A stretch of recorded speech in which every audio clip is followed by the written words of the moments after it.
squad cars.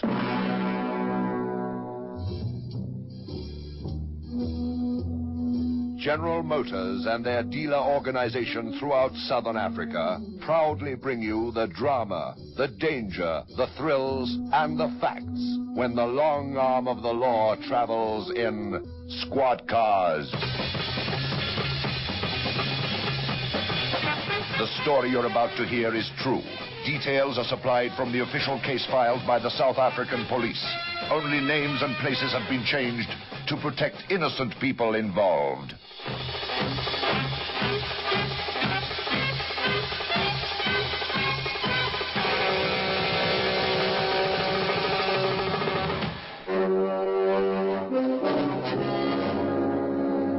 .35 p.m. on the 23rd of October. Killarney, Johannesburg. Mrs. Sylvia Lowe dials the number of her husband's office. Impatiently, she waits to be put through. Oh, come on, come on. Hello? Darling? Yes, love, what is it? It's Colleen, the baby. What about her? She hasn't come home. What on earth are you talking about? I sent Sarah up with Colleen this morning for a walk, just to give me time to have a bath and make myself presentable. Well, that was about 9:30. I told Sarah not to be too long, half an hour or so. Well, it's turned 12:30 now. Something's happened. I know it has.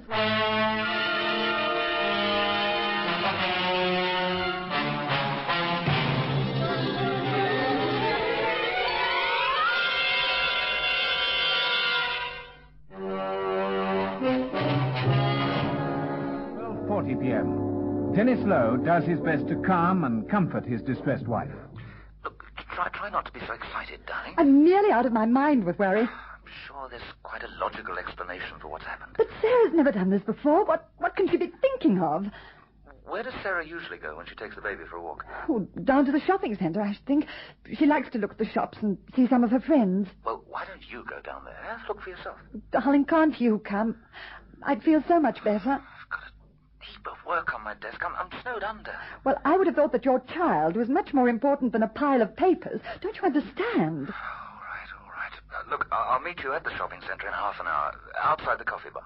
Try and understand the way I feel. Yes, all right. I'll see you just now.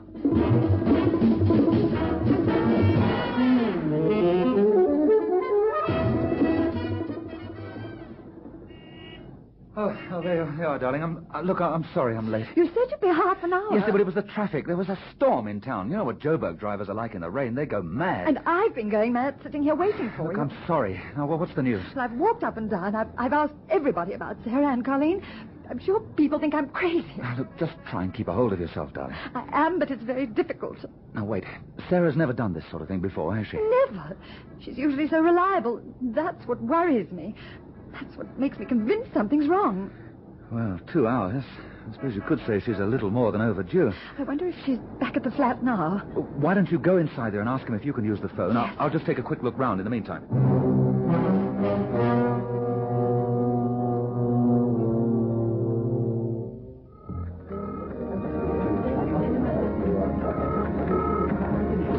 Oh. Do you mind if I make another call? Help yourself.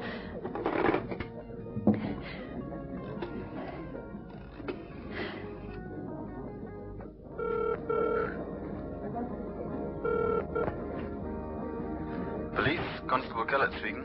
It's about my child. My nanny's disappeared with her. What is your name, please? Oh, my name's Mrs. Lowe. And your address? 304 Camberwell Court, Killarney. What street is that in, please? 3rd Street. 3rd Street. And what is your telephone number, please? It's 973463. And what's the name of your domestic servant? Sarah Makawani. Have you any idea where they may be? Well, they've been missing since about 10 o'clock. I thought that they might be in the Killarney shopping centre or hereabouts. And that's where I'm calling you from. Right, we'll send a car right away.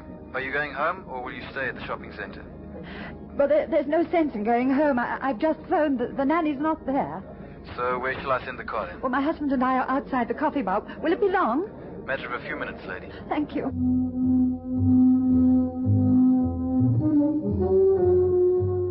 .40 p.m. A squad car driven by Warrant Officer Lambert and crewed by Constable Becker and Bantu Constable Flamini arrives at the Killarney shopping centre. The policemen have no difficulty picking out the distressed couple. Good afternoon. Good afternoon. You'll be Mr. Lowe. That's right, yes. My wife, Sylvia. Mrs. Lowe. How do you do? The nanny's been missing for how long now? Since 9:30 this morning. 4 hours. How long's she been working for you? Oh, well, since Colleen was born, 8 months. And what's the nanny's name, please? Sarah McElwaney. Have you scoured this area thoroughly? Yes, we have. We've been all over the place. Where would we find the nanny's friends? Well, at the flats, I suppose. I didn't think of them. Yes. Well, I think we'll pay them a little visit. We may pick up something. 2:08 p.m. Bantu Constable Flamini and Warrant Officer Lambert visit the servants' quarters in Camberwell Court. The Bantu Constable questions the people they find there at some length. Eventually, he turns to the Warrant Officer. Well? She has gone. What do you mean she's gone? She has been to collect her things, clothes, blankets, everything. How long ago? Just before lunch, about 12 o'clock. Where's she gone to? These other people do not know. Do they know where she lives? They say she lives in Dipcloth. That's where her mother and children are. Have you got the address? Yes, Zone 2, 2008. It's called Dippener Avenue. Yes. Well, I think we'd better get over there.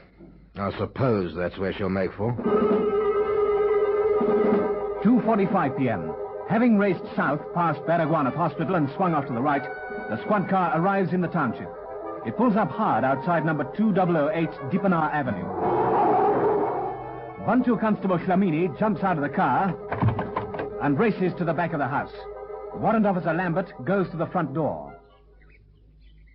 She was coming out of the back way. I said she would. I'm not doing nothing. I don't want no trouble, Master. Yes. Look, I don't want to fuss. I don't Where's know the where baby? the baby is, Now, Master. don't be silly. You're the child's nanny. You took the child out this morning, didn't you? Yes, I did, Master, but I'm losing the baby. Losing it? How did you manage that? I don't know, Now, look, Master. don't try my patience. Just be sensible and tell me what happened.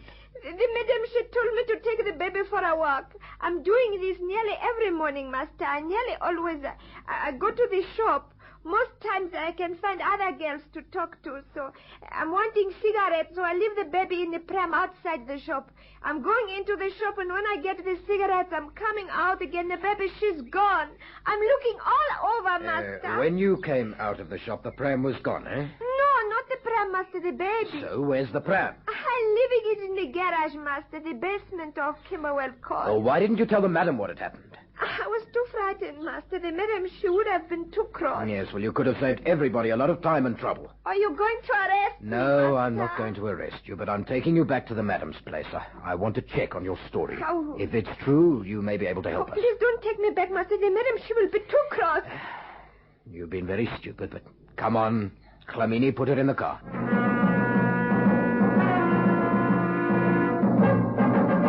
The squad car returns to town to Camberwell Court. The distressed mother and father are there to meet it.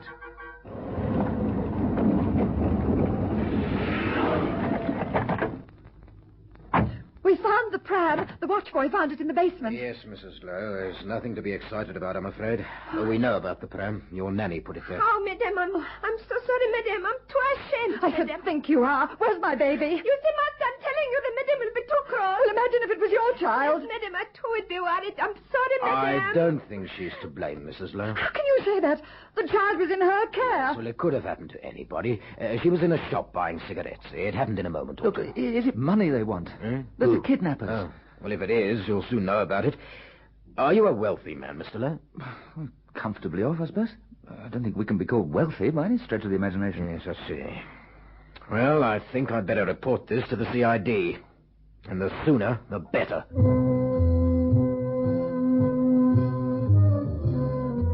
The brigadier in charge of the CID on the Witwatersrand hands the case to Lieutenant Stain, who immediately goes out to Camberwell Court. Warrant Officer Lambert puts him in the picture. And we've been riding around with Mr. and Mrs. Lowe ever since. We've been everywhere. It's a nasty business. Where will you start, sir? You can take me down to the shopping centre, to the shop where the nanny bought the cigarettes. We leave Constable Becker and Bantu Constable Flamini here. Becker can stay in the flat, and Flamini had better watch the basement, just in case. All right, sir. I'll go and arrange it. I'll join you downstairs in the car in a minute. I want to arrange something with headquarters.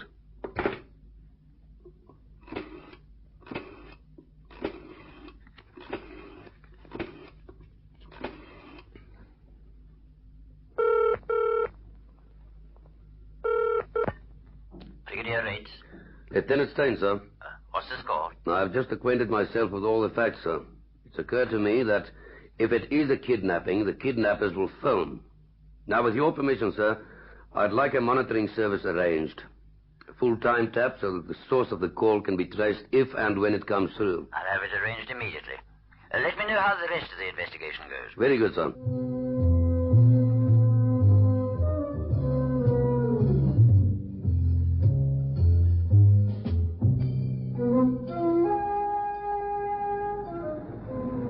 Good afternoon. Police, Lieutenant Stein. The Metropolis. What can I do for you? This nanny says that you served her with cigarettes this morning. Oh, yes, I remember. She bought expensive cigarettes. For the weekend, Master. I always buy expensive cigarettes for the weekend. It was between 9:30 and 10 this morning. Yes? Did you happen to notice a baby in a pram outside the shop? No, very busy here. Shop always full of people. No time for looking outside. Too much rush. I see. Go ask the dress shop. Not so busy there. I think I'll ask at all the shops in this area. Somebody may have seen something. I'm sorry. We've been decorating in the back. As you can see, there's paint and wallpaper everywhere.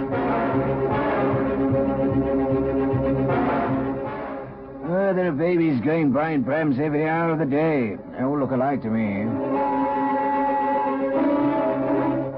What a tragedy. I wish I could help you, but I wasn't aware of anything untoward at all. Yes, as a matter of fact, I did. And? I didn't think anything of it at the time. I saw the baby sitting up in the pram. A navy blue pram, isn't that right? That's it, yes. Yes, well, then I see a woman come and undo the buckles, pick the baby up and go back the way she came. I didn't think anything of it. This woman who picked up the baby, was she young or old? Pretty, ugly, fat or thin? Well, not too old. Maybe getting on for 30. She had dark hair. And she was wearing a coat, brown, I think. And which way did she go? To the right of my shop, towards the hardware store. Well, that's not much, but it's a start.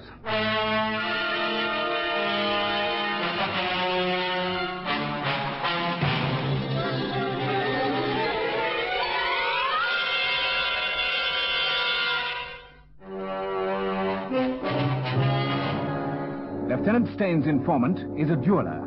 He's the only link between the baby and the woman who took it out of its pram.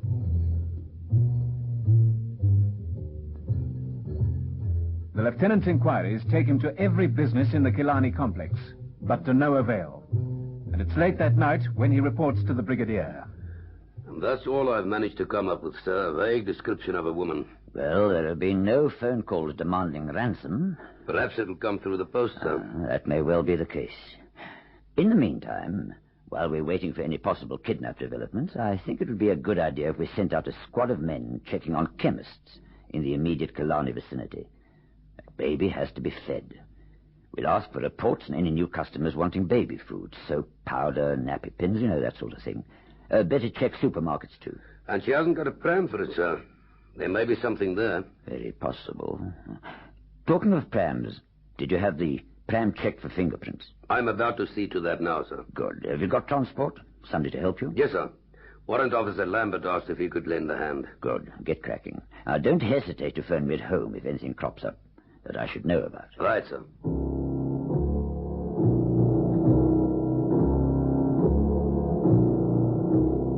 Lieutenant Stain checks the pram and its harness for fingerprints, belonging to anyone other than Mrs. Lowe and the nanny, Sarah Makwani.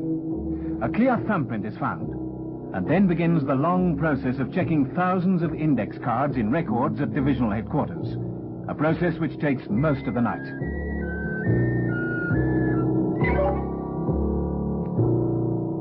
At his morning press conference, the brigadier gives the story to the newsmen gathered in his office. Morning, gentlemen. Sit down, make yourselves comfortable. I need your help, gentlemen. A baby was stolen yesterday in Killarney, the shopping centre there. Its name is Colin Lowe. The parents are Mr. and Mrs. Dennis Lowe of Camberwell Court, Killarney.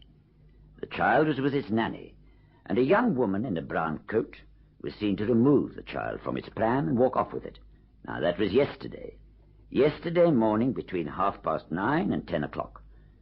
Through various media available to you, I would like to appeal to the public for their help. If anyone is aware of the sudden acquisition of a child under circumstances which can be regarded as suspicious in any way, I'll be more than obliged if you would phone me personally. I think you're aware of my telephone number. Is it a kidnapping, Brigadier? Well, it's possible. But it's been our experience that kidnappers don't usually wait very long before contacting the source of money. But we haven't ruled out that possibility. Now, I'd be obliged if you wouldn't bother Mrs. Lowe. She's taken it very badly. Deal with me. The same goes for your readers and listeners. It's not long before the Brigadier is inundated with many calls about suspicious behavior on the part of neighbors, etc. I'm sure I've heard a baby crying. The walls are very thin here. All right. You can rest assured the matter will be investigated. And I've never liked the look of her since I've been here. There's nappies everywhere. Thank you very much. We'll look into it. She had a baby on her when she handed me the keys. Said it was her sister's. Somebody will be calling on you to check on that.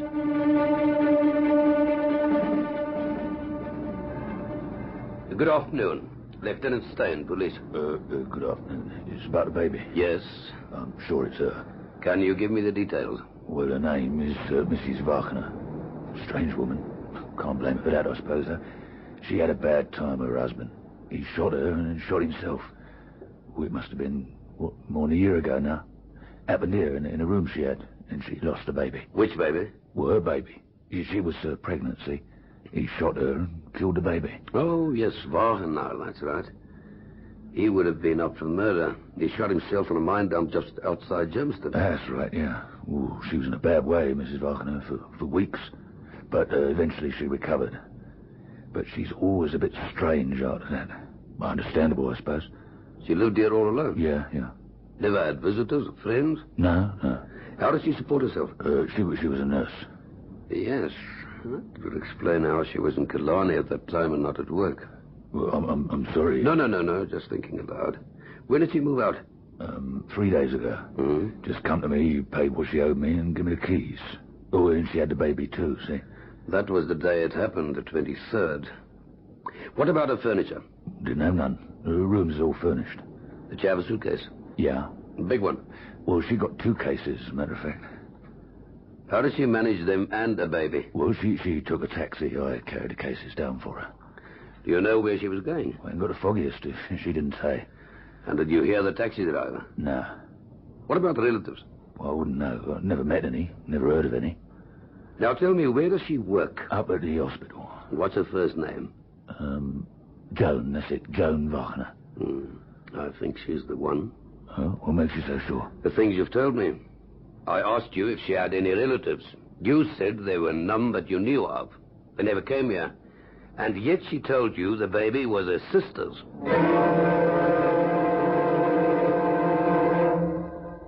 Please, Lieutenant, keep it short. I've got an awful lot on my plate today. Hospital's always the same after the weekends. One of your staff is a Mrs. Joan Wagner. Yes. I'd like to have a word with her. So would I. Meaning? She hasn't been to work for 3 days. I see. Now do me a favor. If she turns up, give me a ring at this number. I think your best bet is to get hold of the taxi driver. They'll have a record of the call. Right, sir. Sounds as if you're on the right track. It was on the 23rd, a Thursday. About what time was it? It was in the afternoon, just before 3 o'clock. And what was the address? Mirabelle Mansions, Joubert Park. That's in Wanderer Street, isn't it? That's it. Just hang on a sec. I'll look it up here. Here we are. What? I've no record of where the fare went to, but the driver was Benny Schneier. Now, where do I find him? Oh. You know the Rankin von Brandes Street? Next to the Supreme Court there? Yes? He's always there. Thanks. Anytime.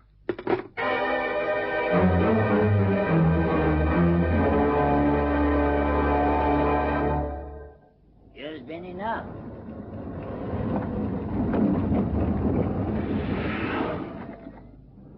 Mr. Schneier?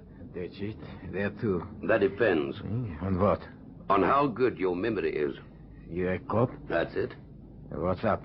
It was in the papers over the weekend. Stolen baby. Oh, yes. Nasty business. I think you had it in your camp. Never. I think so. Thursday afternoon, getting on for 3 o'clock. You picked up a fare in Joubert Park, Mirabel Mansions. Woman and a baby, 2 suitcases. Oh, yes. That's right, yes. There was a fuss about the cases. One case I carried for nothing. 2 cases is extra, and she didn't want to pay the extra. Where did you take her? Let me see. Yeah, that's it. Soper Road, the hotel, the country. Sure? Positive. You got yourself a fare. Let's go.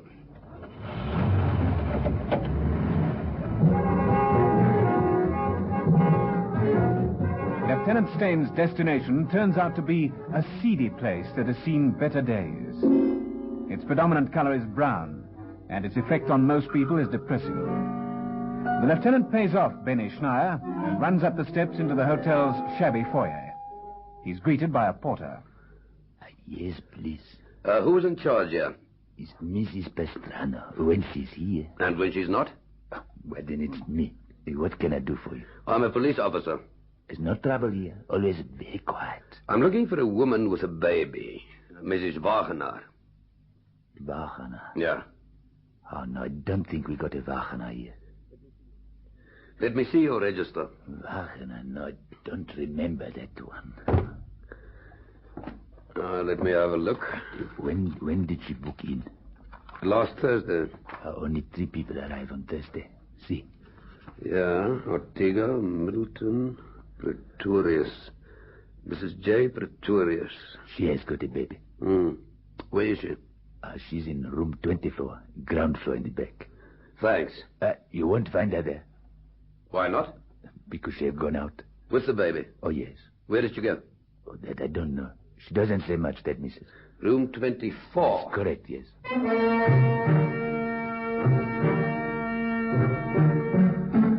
Getting on for 5 o'clock that afternoon, the woman of room 24 returns to the hotel and asks for her key. She's come back with the baby in a pram. The porter gives her key, and she pushes the pram along to her room.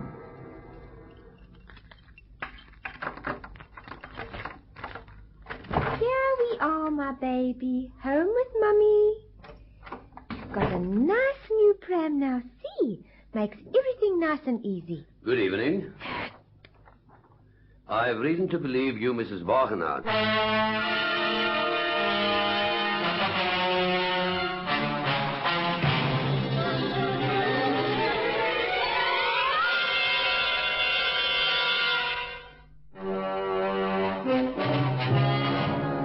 The smiling face above the pram is suddenly whitewashed with fear, and the woman straightens up to face Lieutenant Stain. What are you doing in my room? I'm a police officer. I'm very anxious to have a chat with you. You call me Wagenaar. I'm Pretorius. I don't think so. I'm just staying here for a day or 2 till I go to join my husband in the Free State. The mother's been very anxious about the baby. It's my baby. Do you hear? Nobody's going to take her away from me again. I lost her for a long time, but now that we're together again, it's another story. See? You're not well, Mrs. Wagenaar. I am well. Don't you come here telling me how to live my life. I don't need you. I'll go and phone somebody. Who are you going to phone? The most anxious person in Johannesburg. The baby's mother. It turned out that due to the traumatic experience she'd undergone while awaiting the birth of her own child, Joan Wagenaar's mind had become unhinged, and the situation was aggravated by the fact that she was a drug addict. She was ordered to be detained at a mental institution for observation, where it was subsequently discovered that she could not be held responsible for her actions. They prowl the empty streets at night, waiting, in fast cars, on foot, living with crime and violence. These men are on duty 24 hours out of every 24. They face dangers at every turn, expecting nothing less. They protect the people of South Africa. These are the men of squad cars.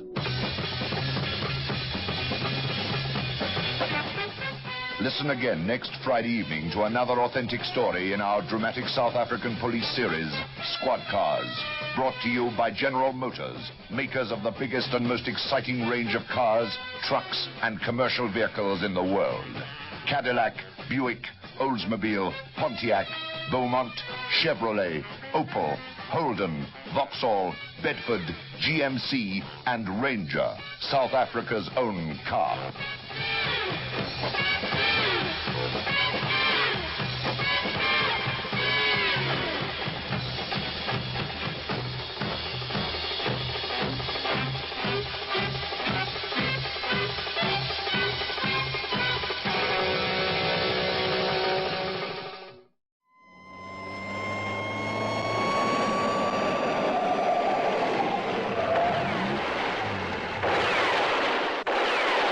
Squad Cars.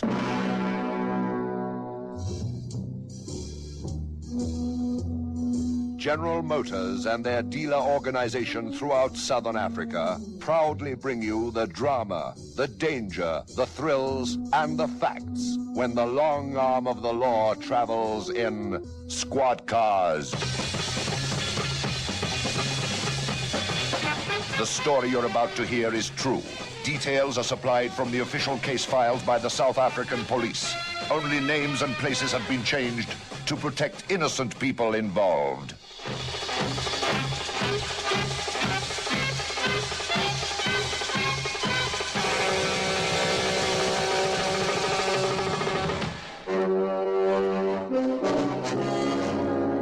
A flat in Delano Court, Jeppe Street, Johannesburg. The occupants of the flat, Mr. and Mrs. Perry Brinkman, have just come home from a party. What do you want to do that for? I want to bang the door, I'll bang it. Yeah, that's your frame of mind, is it? Yes, it is. Well, calm down. It's all over. And what precisely do you mean by that? Is it all over for good? Or you mean the agony at that party is over? Now, just leave it alone. I want you to know that I've just about had enough.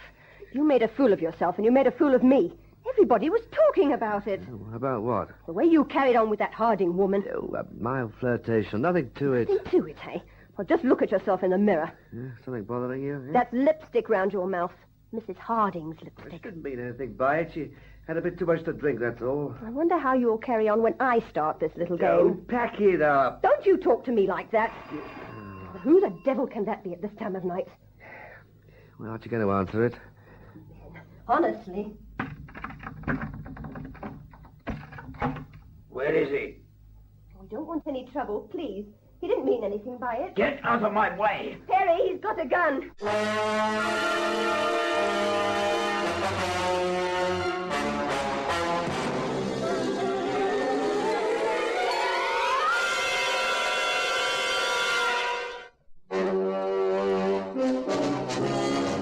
11:43 when Russell Harding pushes Marge Brinkman aside and stalks into the flat brandishing a Schneider 32 automatic. Where are you, Brinkman? I'm here. Oh, skulking in the kitchen, eh? Not skulking. I'm not scared of the likes of you. Oh, is that so? Well, I thought that'd be your attitude, and that's why I came with this.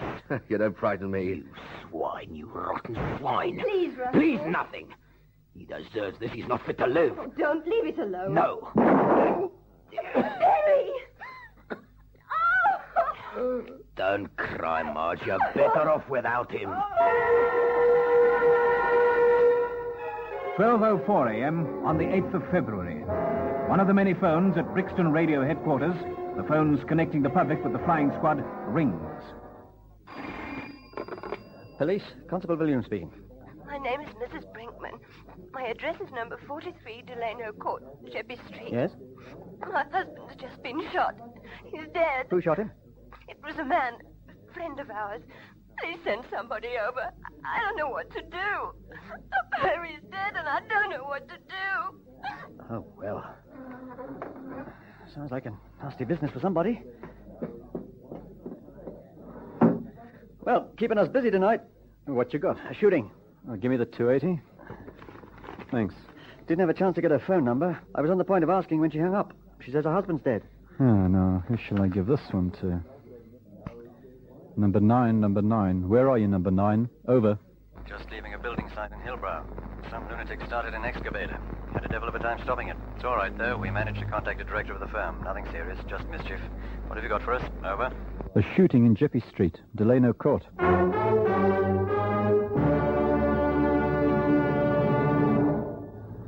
The name's Brinkman. The flat number is 43. She says that a friend of theirs did it. Over. Right, Control. We're on our way. Over and out. Domestic trouble, sir. Sounds like it, doesn't it? Yes, sir. Right, get this thing moving. Yes, sir. Delano Court. Can't remember seeing that one. It's quite near the post office. Go via Klein and King George Streets. That's your quickest route. All right, sir. 12:15 a.m. Car number 9, driven by Constable Maxwell and crewed by Warrant Officer Pringle, arrives outside Delano Court. The two men climb out of the car. They go into Delano Court and take the lift to the 4th floor. Number 43 is next to the lift, and the door is open.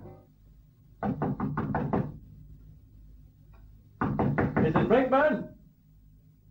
Anybody there? Yes, please come in. Good morning. Morning. What happened? It was Russell Harding, friend of ours. There was some nonsense at a party. What sort of nonsense? Well... Come on, Mrs. Brinkman. I know how difficult it is for you, but you must try and pull yourself together. It's too dreadful. Perry's dead.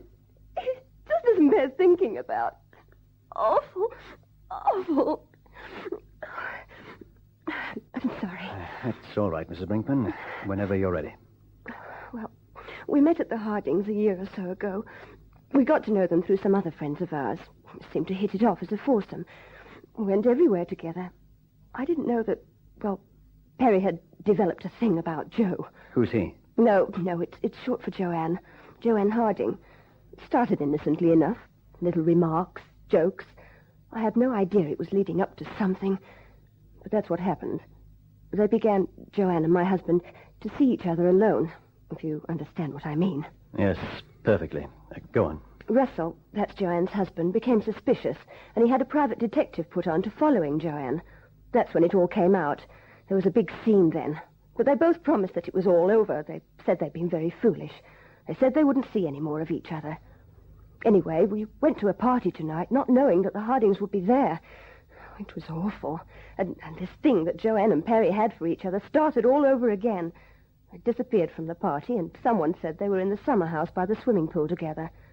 I knew there was going to be big trouble, so I went down to the summer house and dragged Perry home. I wanted to get him away before Russell got hold of him. Russ has got a terrible temper, you see. It nearly came to blows the first time, after the private detective. Well, we were here, hadn't been home more than 10 minutes. When the doorbell rings, I went to open the door, and there's Russell with a gun. He pushes me aside, comes in, and... Oh, you can see what he's done. Yes, it's a bad business. I never thought it would come to this. I always warned Perry of big trouble, but... I mean, who can foresee things like this? Russell came in like a maniac. I've never seen a man in such a state. Well, Mrs. Brinkman, there's nothing we can do for your husband. Yes, I realize that. Have you any idea where Harding's gone? No, he just walked out. I seem to remember hitting him on his back with my fist. He just walked out. Did he come here in a car? He must have done. Did you perhaps go out onto the balcony and see him leave? No, I tried to pull myself together, and I phoned you people. I see. Have you got his address? Let me see. Yes, it's 611. It's Tilbury Heights. Bruce Street, Hillbrow. Bruce Street, Hillbrow. All right, Mrs. Brinkman. The constable will stay here with you while I go down to the car and report what's happened to the murder squad.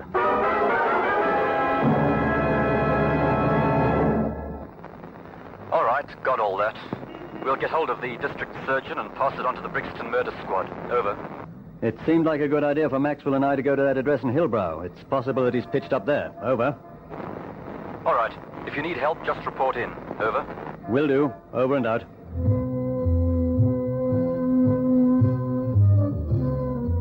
"1:10 a.m. An investigating officer has arrived at the scene of the crime, along with a detective sergeant and a detective constable. A doctor is there, too. As soon as he's able, Warrant Officer Pringle leaves the flat in Jeppy Street, along with Constable Maxwell. They descend to the street below and climb into squad car number 9. Now, sir? We've got a little call to make. We're going to the killer's flat, sir? The alleged killer's flat. The man's innocent until he's proved guilty. All right, sir. It's just a technicality. But there's an eyewitness, Mrs. Brinkman. True. I don't think a judge and assessors will have much trouble reaching the same conclusion as you did. You see what happens when married couples start messing about. Oh, I've seen it before, sir. I've never been involved in such tragic consequences. Which street is it, sir? Bruce Street. Right, sir. 1:20 a.m. The policemen arrive at their destination, Tilbury Heights.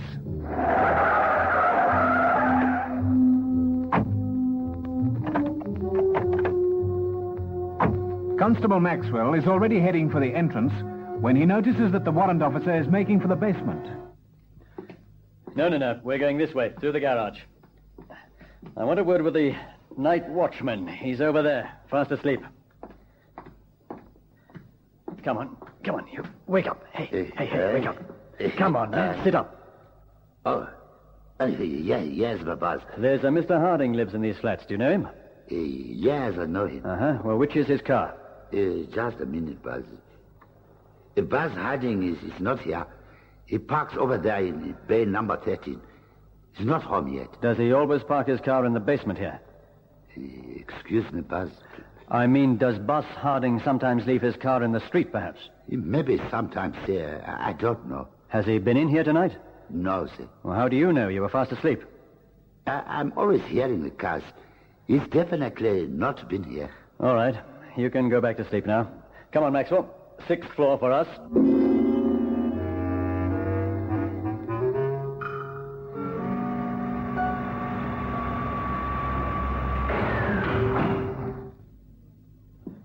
To the right.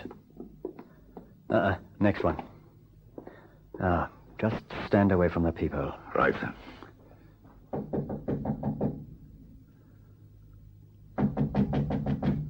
Try the bell, sir. Looks as though we're in luck, Maxwell. Luck, sir? Obviously hasn't been here yet. Oh. Now, you go down to the street and move the car. Right. Put it around the corner away from the front of the building and the entrance of the garage. Right. Then come back up here. If and when Mr. Harding does pitch up, he's going to find us waiting for him.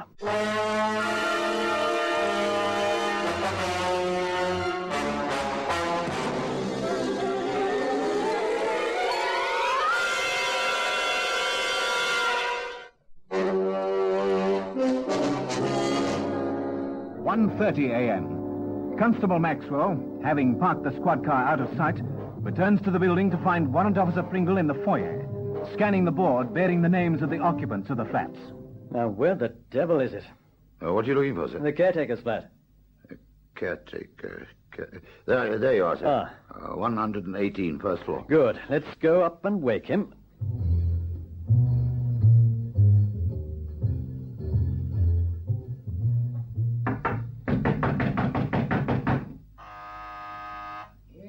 Yes, all right, I'm coming. Who is it? Police. There's never a minute's peace around this place. Police. So one thing, it's another. Trouble with the staff? Trespassing or something? No, it's nothing like that, sir. The people in 611 have been involved in a shooting incident. Is that so? I'd like the key to 611, Yeah, please. what for? Well, there's a chance that Harding will come back here. We want to be in the flat when he arrives, sir. Not if I can help it. Well, what do you mean, sir? How do I know that you're telling the truth? Oh, for goodness sakes. How do I know you are who you say you are? All right, you are. Here's my certificate of appointment, sir. See the photograph? That's me. Yeah, it seems to be all right. But I'm not giving you the key. But why not? Where's your warrant? You people can't just go bursting into other people's homes. Let me see your warrant. You're being unreasonable, sir. Harding is a murder suspect. Anyway, we don't need a warrant. I can't believe it. Altogether too nice for that sort of thing. Very nice people, the Hardings. Never any trouble. Look, Mr. Smithers. Well, Mr. Smithers, give me the key to Harding's flat. We're not going to touch anything. I just want to be waiting for him when he arrives home. No, I can't allow it. It's more than my job's worth. Well, sir, you're being deliberately obstructive. You're entitled to your opinion, of course. All right, I I'll just have to make other arrangements. Yes, you do that. You know what your job entails, and it's the same with me. Come on, Maxwell. Miserable old devil.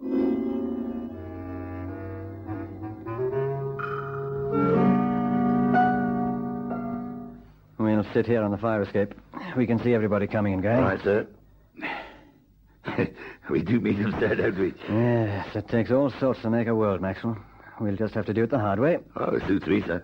Ever sat on a fire escape before? No, sir. Well, you'll find it a numbing experience.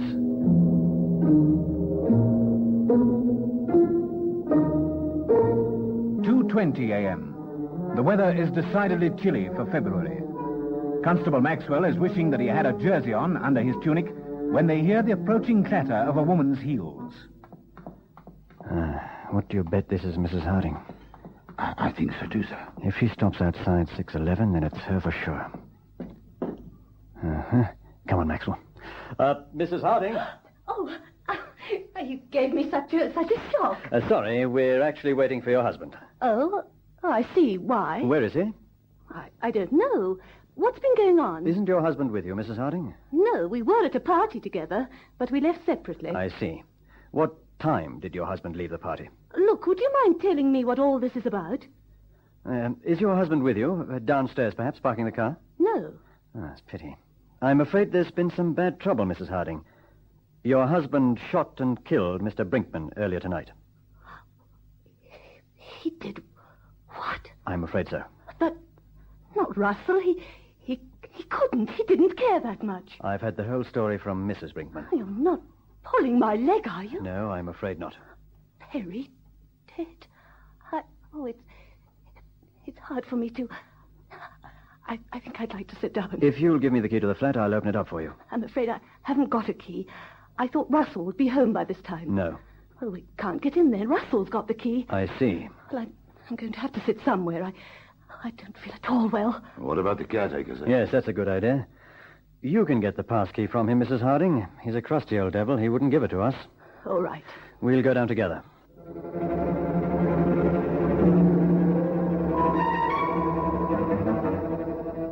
Well, I mean, it's a different matter giving it to you, Mrs. Harding. These men may be policemen, but they're strangers to me. And I have strict instructions from the agents. It's more than my job's worth. Yes, all right, Mr. Smithers. The key, please. I mean, all sorts of funny things happen these days. Could have been thieves in disguise. The key, Mr. Smithers. Yes. Here you are, then. Thank you. Sir? Yes? What is it, Maxwell? A man just got up in the lift, sir, to the 6th floor. Did he see you? No, sir. What did he look like? Medium height, stocky, dark, navy blue suit. Wavy hair? Yes. That's Russell. I think you'd better stay out of this, Mrs. Harding. Why, what are you going to do? We're going to arrest him, and he's got a gun. You mean there's likely to be shooting? That depends on your husband. Do me a favor, please. I will if I can. If there's any trouble, call me. Let me talk to him. All right. Come on, Maxwell.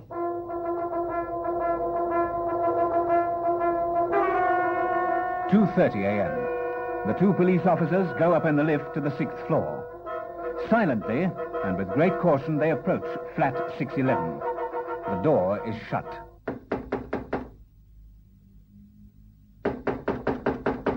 Who is it? Police. What do you want? Silly question, Mr. Harding, under the circumstances. I'm not coming out. Now, don't make things any more difficult than they are already. Be sensible, man. Brinkman had it coming. He only got what he deserved. That's not for me to decide. Yeah, he's been getting on with my wife. She's as bad as he is. Yes, I know the whole story.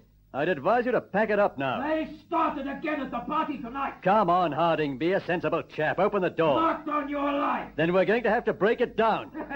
I've got a gun here. Put your shoulder to that door and you've had it. We've got guns too, you know, Harding, and there are two of us. I don't care how many of you there are. Put your shoulder to that door and I'll shoot. Sounds as if he means it, sir. Yes, well, we'll soon see. Now, just get out of the line of fire. I'm going to bend down and thump the door with my fist at the bottom. Right, sir. We're coming in, Harding. Well, I've told you what you can expect. You see, I'm not fooling around. You're being a fool, man. I've killed one man, so it doesn't matter now. What do we do now, sir? I think it's a job for the captain.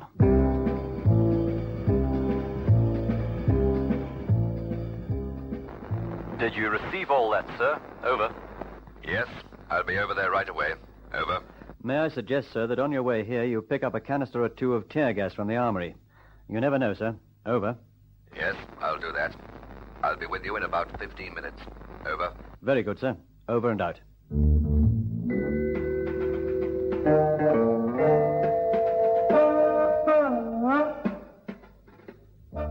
And that's where he blasted us through the door, sir. Tough cookie. Yes, sir. His wife said that she'd like to talk to him. Fine. Perhaps she'll succeed where we've failed. Maxwell? Sir? Go down to the caretaker's flat and bring Mrs. Harding here. Yes, sir.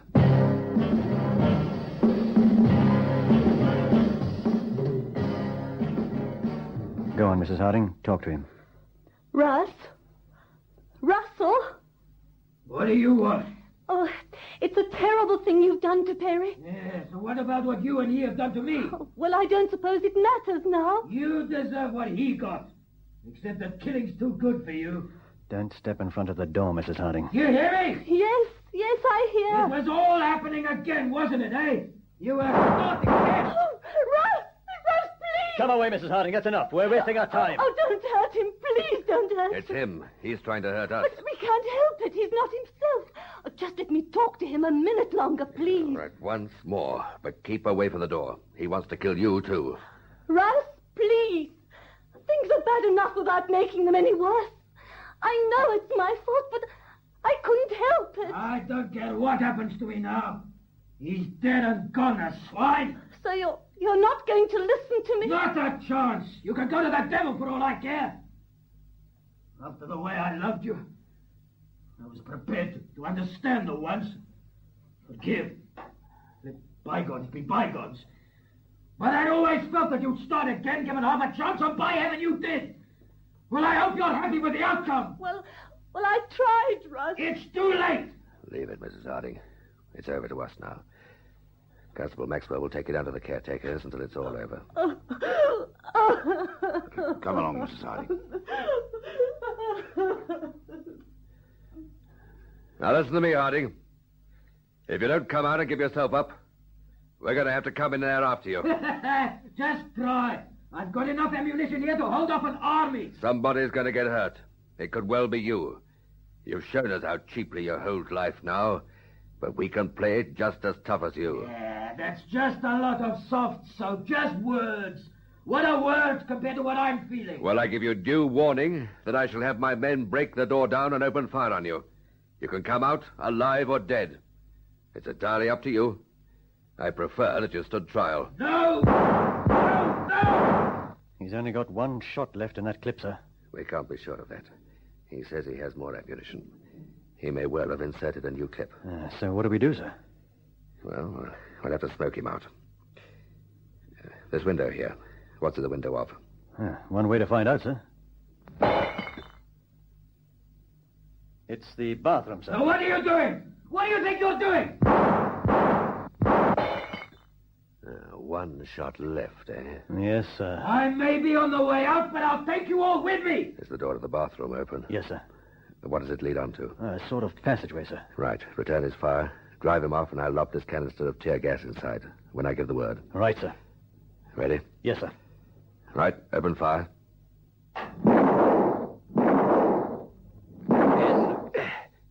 Here's the canister. Tear gas, eh? Well, it'll need more than this to get me out. The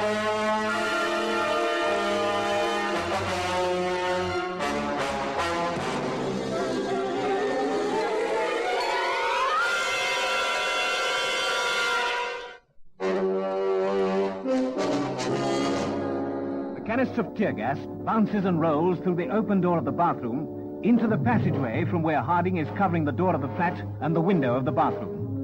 Even before it stops rolling, the canister emits a white cloud of gas. It spreads rapidly, and it's not long before Harding has to resort to holding a handkerchief to his mouth and nose. Come on, Harding. It's all over. You won't be able to stand that for more than a couple of minutes. Throw your pistol into the bath and come out with your hands up. No, I don't. All right, well, in no hurry. Just want to save you a lot of pain and misery. I've got more. You can have that, too, if you want it. All right. I'm coming out. The gun, sir. His pistol. He hasn't done as you said. Look out, here he comes. One false move, shoot him. Where's the gun, Harding? Coming out to you. Now pick up the gun, Constable. And put the cuffs on it, Mr. Pringle. It'll be a pleasure, sir. At his trial, evidence was led to show that Harding left the party at which his wife had misbehaved with Brinkman. He'd gone home, collected his pistol, and driven to the Brinkman flat in Jeppy Street. The judge decided that, due to extreme provocation, there were extenuating circumstances, and he sentenced Harding to life imprisonment. They prowl the empty streets at night, waiting, in fast cars, on foot, living with crime and violence. These men are on duty 24 hours out of every 24. They face dangers at every turn, expecting nothing less. They protect the people of South Africa. These are the men of Squad Cars. Listen again next Friday evening to another authentic story in our dramatic South African police series, Squad Cars, brought to you by General Motors, makers of the biggest and most exciting range of cars, trucks, and commercial vehicles in the world. Cadillac, Buick, Oldsmobile, Pontiac, Beaumont, Chevrolet, Opel, Holden, Vauxhall, Bedford, GMC, and Ranger, South Africa's own car.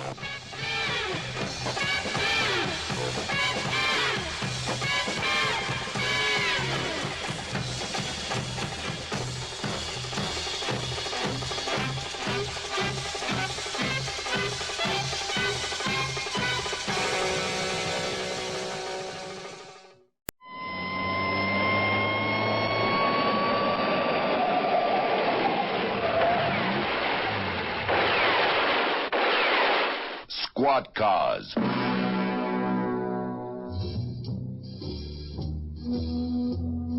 General Motors and their dealer organization throughout Southern Africa proudly bring you the drama, the danger, the thrills, and the facts when the long arm of the law travels in Squad Cars. The story you're about to hear is true. Details are supplied from the official case filed by the South African police. Only names and places have been changed to protect innocent people involved.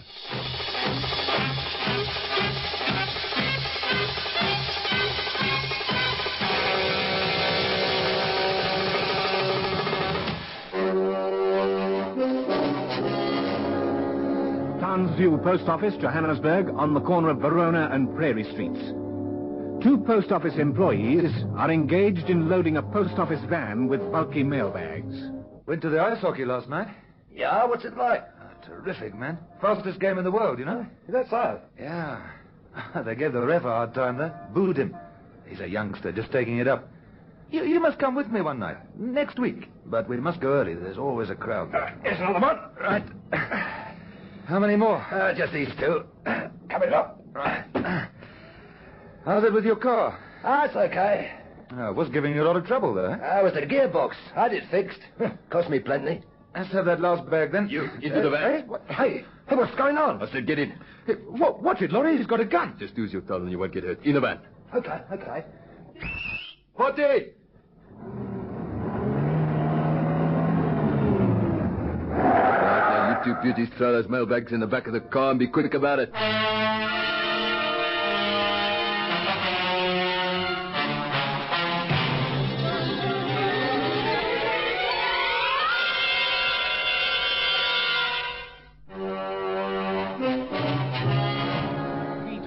p.m. The two post office employees are throwing the mailbags from the van into the back seat of a fawn-colored Savannah at gunpoint. Come on, hurry it up. Look, man, don't get excited with that thing in your hand. We don't want any trouble. We're doing what you want as quick as we can. Don't have so much to say. Just get on with it. Please, just leave us alone when you go. We'll say nothing. Come on, man, move it. It's okay. I need two more. Come on, in the back of the car with those bags. Right, come on, let's go. Just let me attend to these two. What are you going to do? Shut up. Get in the van. And you. Okay, I'm going. And then we'll just shut these doors. Come on, Frank, man. In the car, let's go. Yeah, right.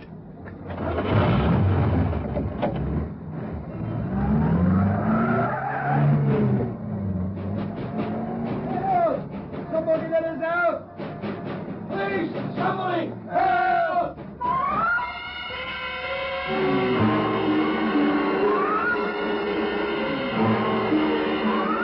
3:31 p.m. Attracted by the banging and the men's cries for help, a young girl, another post office employee, comes out into the street to see what the matter is.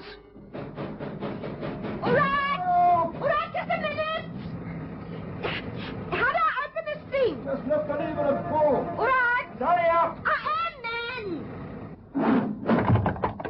What are you doing in there? Mind? We've been robbed. Got to get to a phone. Call the police.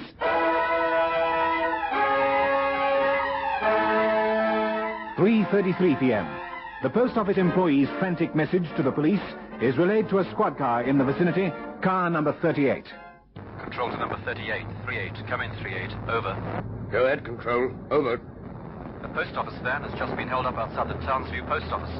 9 mail bags have been stolen. There are 2 men in a fawn-colored Savannah. They are believed to be heading north along Prairie Street. Over. Suit us, Control. We're in Geranium Street, Rosettenville. We're in an ideal position to intercept. Over. At least one of the men is known to be armed. Over. We'll let you know how we get on. Over and out. Sounds good, Sarge. Action. That's all you youngsters ever want, isn't it? Action. Oh, well, it makes a change from picking up drunk. All right, come on. Get this wagon moving. We're on our way, Sarge. How many blocks to Prairie Street, Sarge? 4, I think. 4 more. Just take it easy at the robot, eh? Right.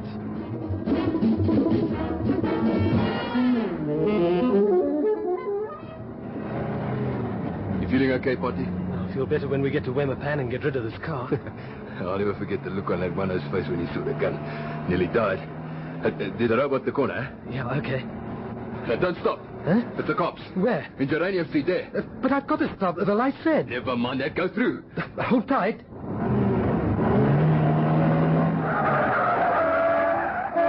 Yeah, the same to you, silly old... They've seen us. What do you mean they've seen us? They're following us. You can shake them off. I hope so. Have you seen those boys drive? No, don't go all hysterical on me. Just concentrate on what you're doing. Well, it's no good going to the pan now to ditch the car. Just shake those cops off. We'll worry about where we're going later. Now, turn left at the next street. That's 9th Street. Leads to La Rochelle Road. Just hang on, eh?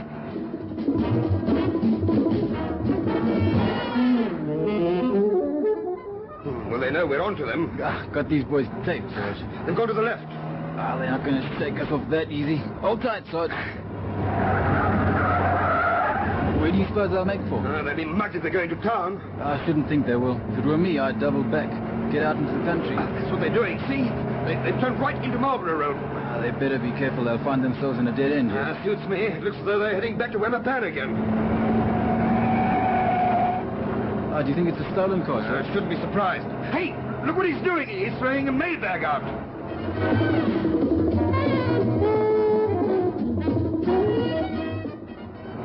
You're crazy, man. After going to all that trouble, you want to throw them out? You just watch. See what happens. There, look at that. It's burst. Let us all over the road.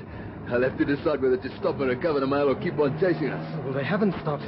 They're not as dilly as you think they are. All right, let's try him with another one. But don't throw the wrong one out. I'll watch it. All over the street, just like it's snowing.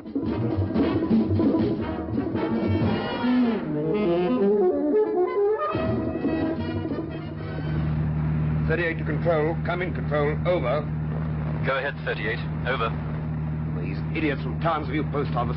They're throwing the mailbags out of the car. We'd better arrange for somebody to come to Marlborough Road and pick them up. They're all over the street. Over. All right, 38. Do you need help? Over. We're managing very well, Control. If it gets difficult, I'll call you up. Over and out. They're going around the pen, on the dirt road. Then they've had it. Leads to a mine dump. Whoops, there goes another mailbag. Well, why is he hanging out of the car like that? Look out, Sarge, he's going to shoot us. Blast! Oh, sorry, Sarge. I had to stop. I can't see a thing. Knock it out. Knock all the glass out. Right, Sarge. Just be careful you don't cut yourself. All right. They can't go anywhere up this road. No, unless they ditch the car and go over the mine dump. Let's go and see.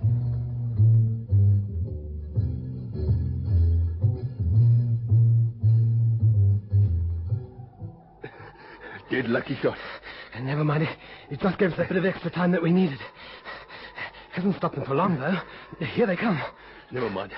We'll be up and over this mine up in a minute or two. They'll start shooting in a minute. But just keep your head. It's a devil of a range for a revolver. I just hope you're right. Come on, pussy man. We just had a bit of bad luck. We'll be all right once we're over the top. Just hang on to that mailbag, eh? Gets heavier every step I take. It's murder climbing up in the sand. Well, shoot to see where it gets you. Hang, Frank. I didn't bargain for this. And you saw where the bullet went. That's wide of us about 10 feet. But that one's closer. It kicked the sand up 3 or 4 feet away. Keep going, man. But I can't. No more steam left. All right. I'll dump my mailbag. Help you carry yours. Give me the end. Here you are. All right, good. Now, come on, man. Get those legs moving. Frank! What are you doing? Get up, man. I'm shot, man. My back. Never. I am. No. I can't feel my legs. And there's blood. Look at it on my hand. Oh, I should have known not to get mixed up with you. You're a reed in the wind, man. Get up. I can't, man. I've had it. I'm shot in my back. But give me that bag. Oh, don't leave me, Frank. Please. You're a liability. You've loused that up. Give me the bag. But don't leave me here, you swine. You'll be all right. I'll take you to the hospital. Frank! We've wounded one of them, Control. We're going up to fetch him just now. Over. And the other one? Over. He's gone over the top of the mine dump. It's my guess that he'll come up on the road. N Street extension, probably. Can you send somebody to intercept him? Over. Right away. Give me a description of the man. Over. Middle 20s, medium height, dark. Seems to have a swarthy complexion. Brown pants and an orange jersey. You couldn't miss him. Over. All right, Sergeant. We'll arrange a little reception committee for him. Over and out. Car number 15. 15. Come in, 15. Over. Go ahead, Control. Over. Did you receive all that, 15? Over. Loud and clear. We're on our way. Over and out. All right, Sarge. Yes. There'll be somebody on hand to meet him when he hits the road. Looks as though we're going to need an ambulance. Yeah, let's go and see how bad he is. Crazy young devils. Trying to make an easy living. And what did he get for his trouble? Huh, a bullet in his rump.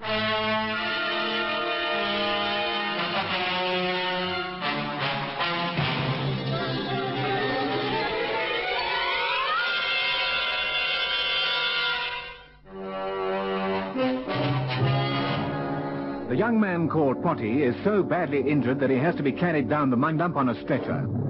He's loaded into an ambulance and driven off to hospital, where he undergoes an emergency operation. Detective Sergeant Cook of the CID is on hand to talk to the doctor when he emerges from the operating theatre. Dr. Wilson? Yes? Detective Sergeant Cook. Oh, good afternoon. How's the patient? I'm afraid he's in rather a bad way. The bullet shattered his lower vertebrae and severed the spinal cord. I'm afraid he'll never walk again. Silly young fool. When can I talk to him? I'd be obliged if you'd leave it till tomorrow. He's in a state of shock, too. Is it something important? There was another fellow with him. He got away. I'm seeking information about him. I see. I shouldn't think he'll get far before tomorrow. I hope not.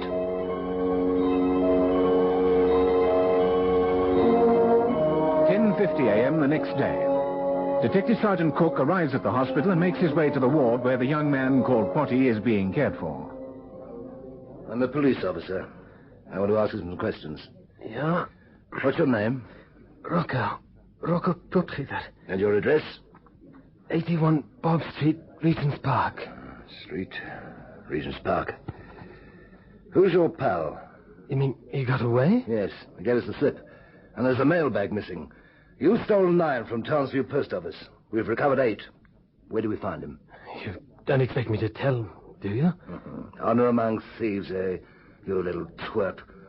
Your mate obviously doesn't think so highly of you. I don't blame him for leaving me. I'd have left him. I reckon this little caper's cost you plenty. Yeah, my legs are paralyzed from that lousy cop's bullet. That lousy cop was doing his duty. If you'd heeded his warning and stopped, he wouldn't have fired at you. You know to blame for your condition but yourself. Yeah, well, I know what I think. Little tough guy, aren't you? I manage. Well, find out who he is.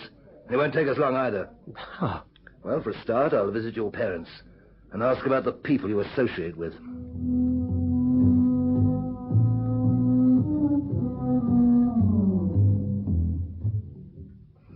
I've been out of my mind with worry about him. He's never been out all night before. Which hospital is he in? South Front. Is he badly hurt? They're doing all they can for him. He's quite comfortable now. Oh, I don't know. I've tried to bring him up decently. Mrs. Potteter, your son's friends. Yes, I know what you're going to say. It's Frank Milburn. Where do I find him? Oh, somewhere in Stamford Street. I don't know the number. Which suburb? Forest Hill.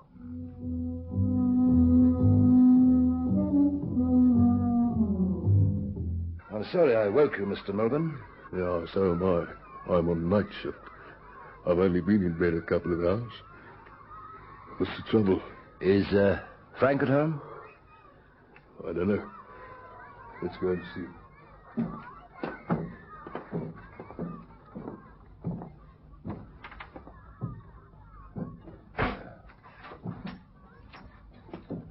Is this his room? Yeah. Nope, bed hasn't been slept in either. Does he often stay out all night? I don't know. I don't know what he gets up to. No concern of mine. He's old enough to look after himself. And if he doesn't, well, that's his lookout. What do you want him for, anyway? Armed robbery. Frank? Frank. Well, just wait till I see him. That's not the way we brought him up, I can assure you. He was brought up to respect other people's property. Well, it looks as though he's been receiving lessons of another kind from somewhere else. Well, he didn't pick it up in this house. What connection has your son ever had with Townsview Post Office? Well, that was the first job he had when he left school. Didn't stick it long. Long enough to find out the routine. He got away with a bag of registered letters and parcels. Oh, no, really, I just don't know. Don't know what things are coming to. Whether you like it or not, Mr. Milburn, your son is a criminal. If he turns up here, it's your duty to report to us. Turn my own boy in? Don't be so silly. It's an offense to harbor a criminal. You'll become an accessory after the fact. You can go to the devil. That'll be the day when I turn my own flesh and blood over to the police. And I don't care what he's done. All right. You've been warned. Where is he employed? Well, he's a panel beater. Vulcan spray painters. Where's that? Elof Street Extension.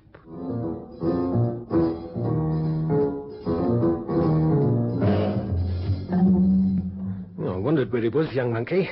I've had nothing but trouble with him since the day I took him on. He's always got some excuse for not coming to work. He's disappeared. He's got money. Where do you think he'll hang around? Well, now you got me. I wouldn't know where to start. What are his habits when he is at work? I mean, what time does he start? Where does he spend his lunch or that sort of thing? Lunch, huh? Well, very often he'd take some of the lads uptown to play snooker. Where? Well, there's a place called the Last Chance in Commissioner Street. Well, I don't know where it is exactly. I've never been there myself. I know it. Thanks.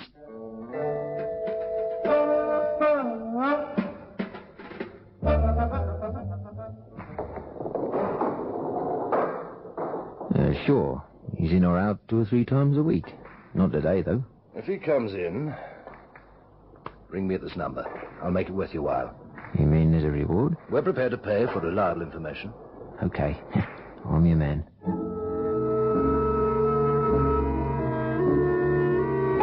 Two days pass. Nothing is seen or heard of the missing man. Having tried every avenue, Detective Sergeant Cook goes to see the brigadier in charge of the CID. I'll be grateful for any suggestions, sir. Here's my report on the case so far. Hospital. Father. Employer. And, you've turned up nothing. All the information that's available about him, sir, but I can't put my finger on him. Have you got his home under surveillance? Yes, sir. Along with the place he works, the South Rand Hospital, and young Potteter's home. Good. What about the banks? Banks, sir? Yes. That mail bag he got away with must have had checks and cash galore. Estimated by the post office to be of the value of 16,000 rand. Quite a haul for an amateur. Well, it's my guess that it won't be long before he starts trying to cash some of those checks. Then he's in trouble. Well, go on, sir. Well, it's going to involve some foot slogging, trek around the banks. Look, man, have a photograph of Milburn reproduced. 30 or 40 copies. As many as you need. Visit the banks in the central area and on the fringes of the central area. Very good, sir.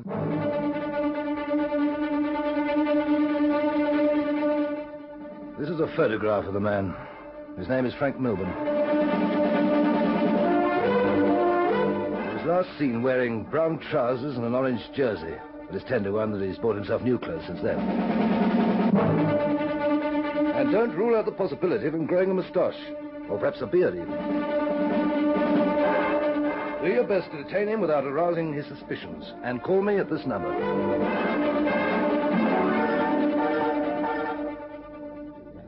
Good morning.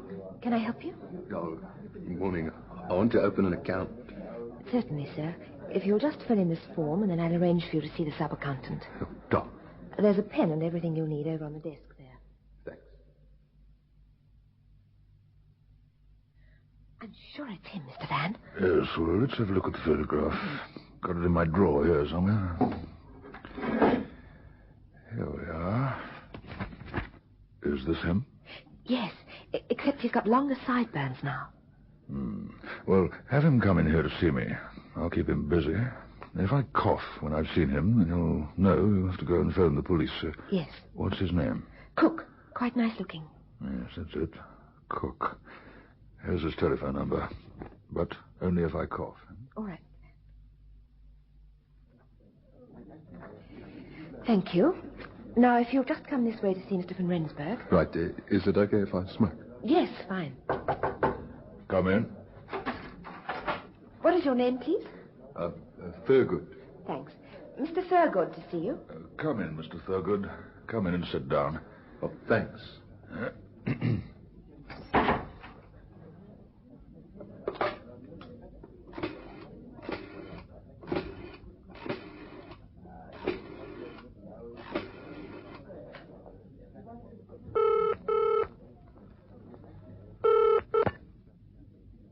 CID, Brixton. Detective Constable Van Scoor speaking. I want to speak to Detective Sergeant Cook, please. Just hold the line a minute, please. Detective Sergeant Cook. This is the District and Provincial Bank, Commissioner Street. That man's here, Milburn. He's come to open an account. Are you sure it's him? Positive. Can you keep him there? I should think so. He's with Mr. van Rensburg right now. That's our sub-accountant. Can you put me onto him? Just hold on. I have to get hold of the switchboard.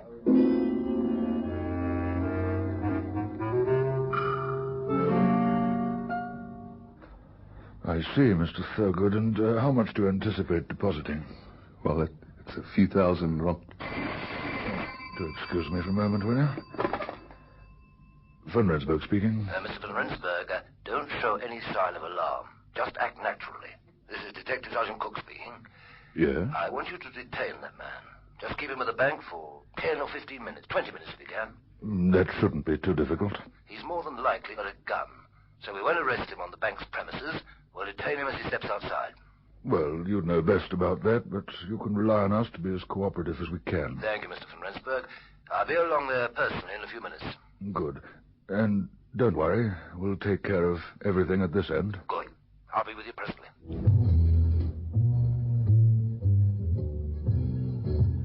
Detective Sergeant Cook replaces the receiver and turns to speak to his colleagues. Anybody going downtown? What's the bank? It's Milburn. Do you remember that mailbag case? Yeah, you onto something? He's a sitting duck waiting to be arrested. I'm just going downtown with Bantu Constable Dlamini. Ah, thanks.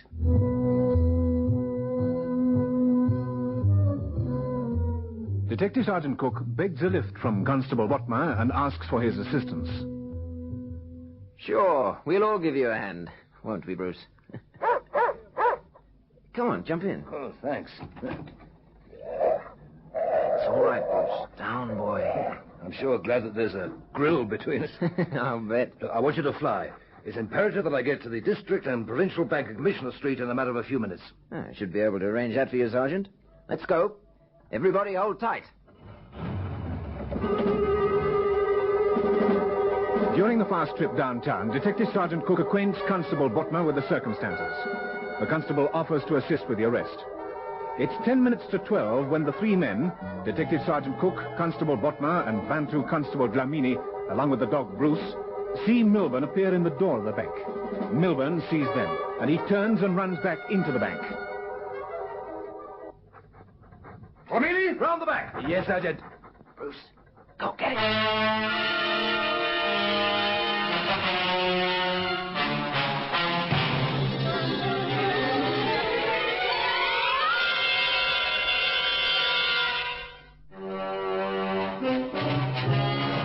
Constable Botmer slips the dog's leash. The dog bounds up the steps of the bank and streaks in through the door.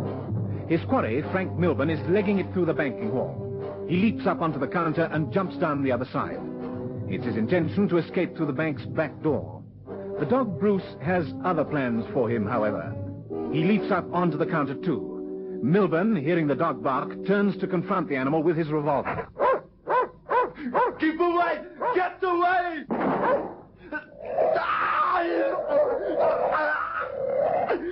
No, call him off, that's enough! No! Drop that gun, Milburn. Yes, I will now! Bruce, heel. Just lie where you are, Milburn. Don't try anything fancy. You're under arrest.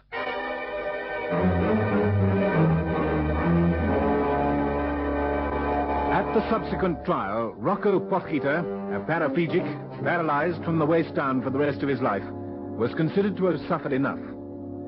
Frank Milburn, on the other hand, whom the judge called a vicious young thug who wouldn't hesitate to kill to achieve his own ends, was sentenced to 5 years penal servitude.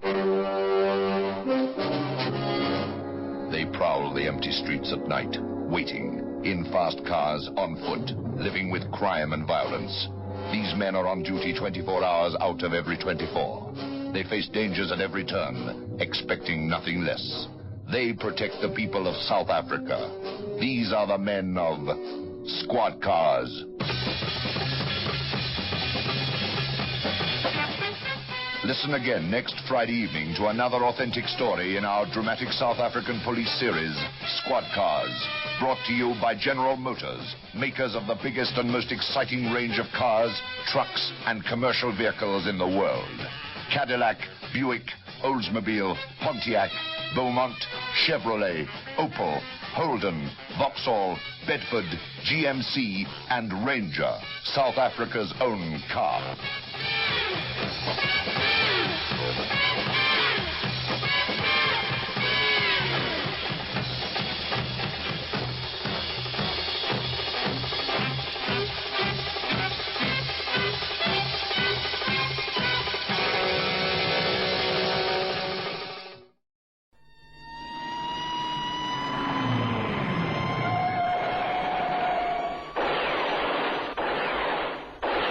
Squad Cars. The story you're about to hear is true. Details are supplied from the official case files by the South African police. Only names and places have been changed to protect innocent people involved.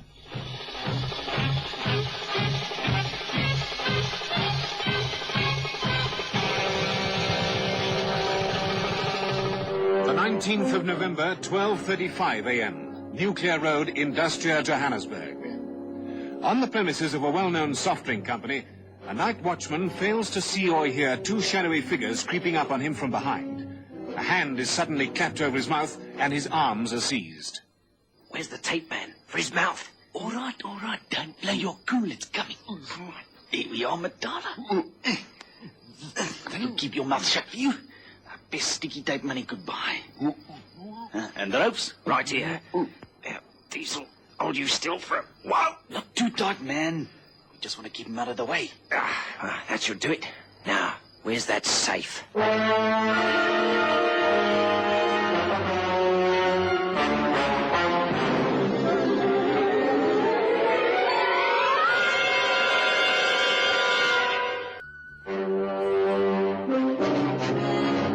night watchman sees two figures scamper off towards the building he's supposed to be guarding. He sees them disappear into the shadows. Sometime later, there's an explosion from the building's interior. Eventually, the two men emerge from the building and run to a car parked in Kelvin Street.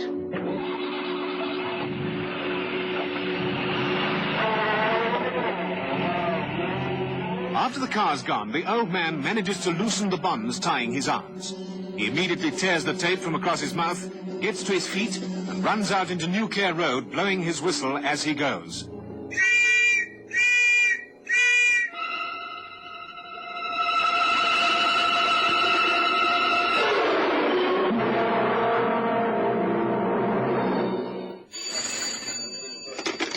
Police, Constable Watermeyer speaking. But the Skellims, they have been here. Where's that? 75 Nuclear Road Industria. The Apex Bottling Company. Apex Bottling Company. What did they do? The time up was. They've been in the offices. There was Big Bang. I do not know what's going on. Are you all right? Yes, I am not harmed. All right, we'll send somebody right away. A huge safe has been blown out of a wall. The back has been cut open with oxyacetylene equipment. The squad car men report what they've found to radio headquarters. The warrant officer in charge of the duty room phones the information through to the robbery squad at Brixton. The case is assigned to Lieutenant van Deventer, who goes out to Industria immediately, accompanied by Detective Sergeant Matthews. What do you make of it, sir? Neatest job I've seen in years. This is the crafty way of cracking a safe. If the front's impregnable, go in the back. And to get to the back, they blew the safe out of the wall. Gotta hand it to them. First class. Have you seen one like this before, sir? No. So it'll be no good checking records with a view to modus operandi. Oh, I don't know. We'll have to examine each phase of the job.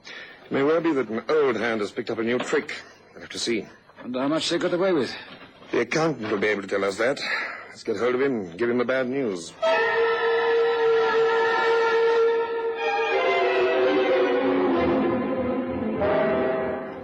Good morning, gentlemen. I got here just as quickly as I could. Haven't even dressed properly, as you can see. Just pulled on slacks and a jersey over my pajamas. I'm sorry to drag you out like this, Mr. Gregory, but you're the only man who can tell us what they got away with. Oh, I can tell you to the last cent. 23,443 rand. Why so much? It's not the end of the month. No, but it's a Thursday. Oh, no, it's Friday already, isn't it? Bantu wages. To the tune of 23,000 rand? Oh, no, that figure includes receipts from salesmen for the week. And this is the time of the month we pay their commissions. I see. There's actually more money in the safe at this time than at the month's end, you see. So whoever did this was acquainted with the way we do things. Yes. The information must have come from some member of the staff, but this job was pulled by experts. Well, look at it. Incredible. It's a miracle the roof didn't fall in. No miracle, Mr. Gregory. The operation was planned to the nth degree. Exactly the right charges were used to do what they had in mind. As you say, the roof would have come in if they had used a bigger charge. They used exactly the right amount. Cunning devils. How does this affect the company? Are you insured against theft? Oh, yes, there's no worry there. The insurance company won't like it very much, though. Have you informed the managing director? No, you were our prime concern. You're the one with the keys and the knowledge of how much the safe contained.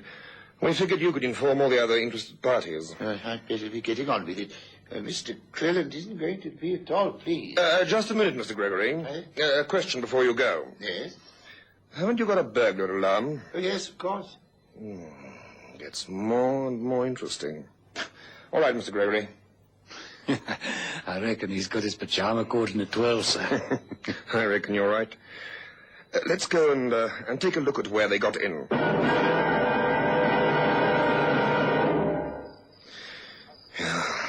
This case has every hallmark of a master criminal. Now look at this. They taped the glass with sticking plaster before they broke it. Doesn't make a noise, you see. Doesn't involve touching any of the burglar alarm wires. No vibration switch on the window, sir? No. Who'd think of putting one on the toilet window? Having seen what I've seen in the course of my duty, sir, I would. Me too. Anyway, having taken the glass out with no noise, they're then free to work on the alarm wire. In the night watchman, sir? I should think he was next in line for attention. They fixed him so that he wouldn't hear anything in his rounds, and then they got on with what they came to do. They drill the wall in 4 places to take the charges of dynamite, blow the safe out so that the back is exposed. Then they calmly cut it open, neat as a pin. Must have all the know-how and confidence in the world. Anyway, let's get cracking. You make a start on the fingerprinting. Right, sir. And, it's my guess they worked in gloves, so don't waste your time on the obvious things. Those cool drink bottles in the office may prove interesting. Right, sir. Not that I think you'll find prints on them. If I remember rightly, there are 6 lying around. That's a lot of cool drink. They were here some time. Now, look, try the toilet. Seat and the handle on the system. Very good, sir. And look out for stompies. They can be useful sometimes. I'm going to talk to the old night watchman.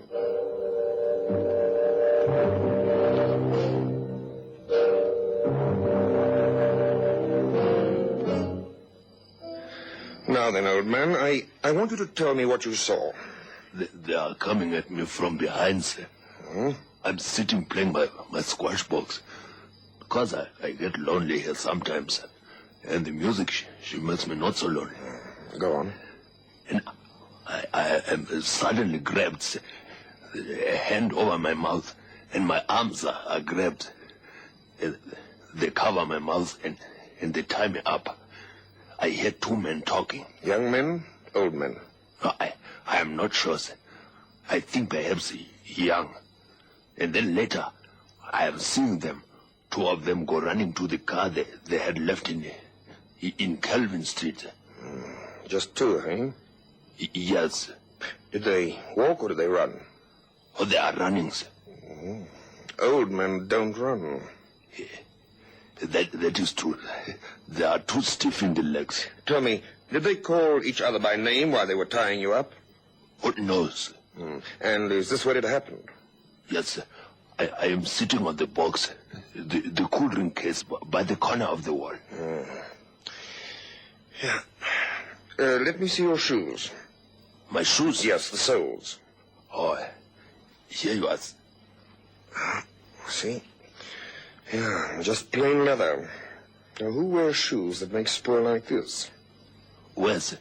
Here in the dust. Lots of wavy lines. Oh, no. I never seen those. Well, don't walk on them to disturb them. I'll be coming back to take pictures of them. Here. Oh, very good, sir.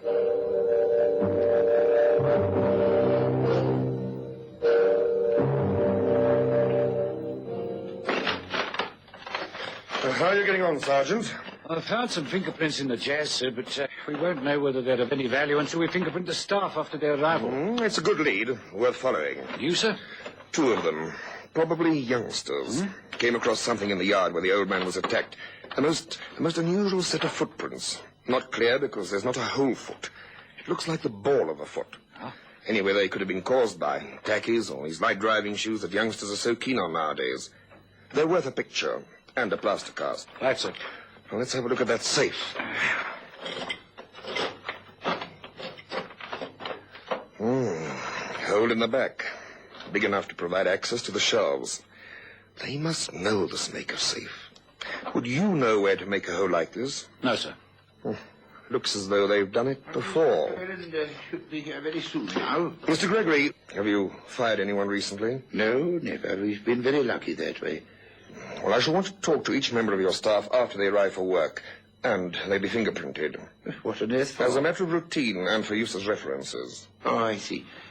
It's not that you think any member of the staff did it, I'd be very surprised if they did. But stranger things have happened. I suppose it is possible for you to have an expert safecracker as a member of your staff. We'll see.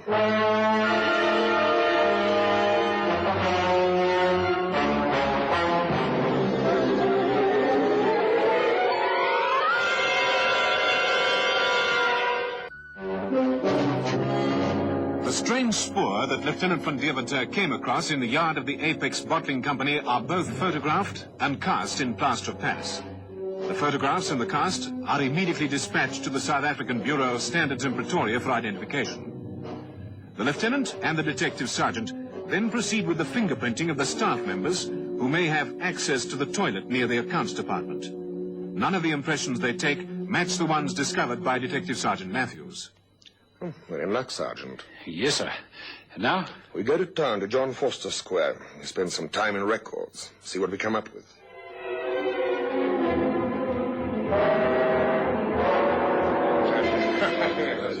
How are you getting on, Sergeant? I'm not, sir. Getting nowhere fast. And you? Might be onto something. I've been going through the section of records where details are kept of known safe crackers. I've been particularly interested in details of how some of these boys work. There's only one man in the whole of the Republic whose speciality is blowing safes out of the wall. Who's that, sir? A man called Tommy Rydell. Look, here's his file. It's thick enough, sir. Has to be with all the jobs he's pulled in his time. Quite a boy. He's no boy. He's 60 views a day. It's there somewhere. Yes, sir. He's 63. But too old to be tripping round bottling companies in the middle of the night. Besides, have you seen this, sir? What? Well, this last time he was sent up, he got the indeterminate sentence, declared a habitual criminal. Must still be inside. Not Tommy. He'd get time off for good behavior. What do you bet me? Well, you'd know best about that, sir. Look, let's ask the staff here to get on with what you're doing. You come with me. Let's go and talk to Rydell. Right, sir. Where does he live? 89 2nd Street, Friederdorp.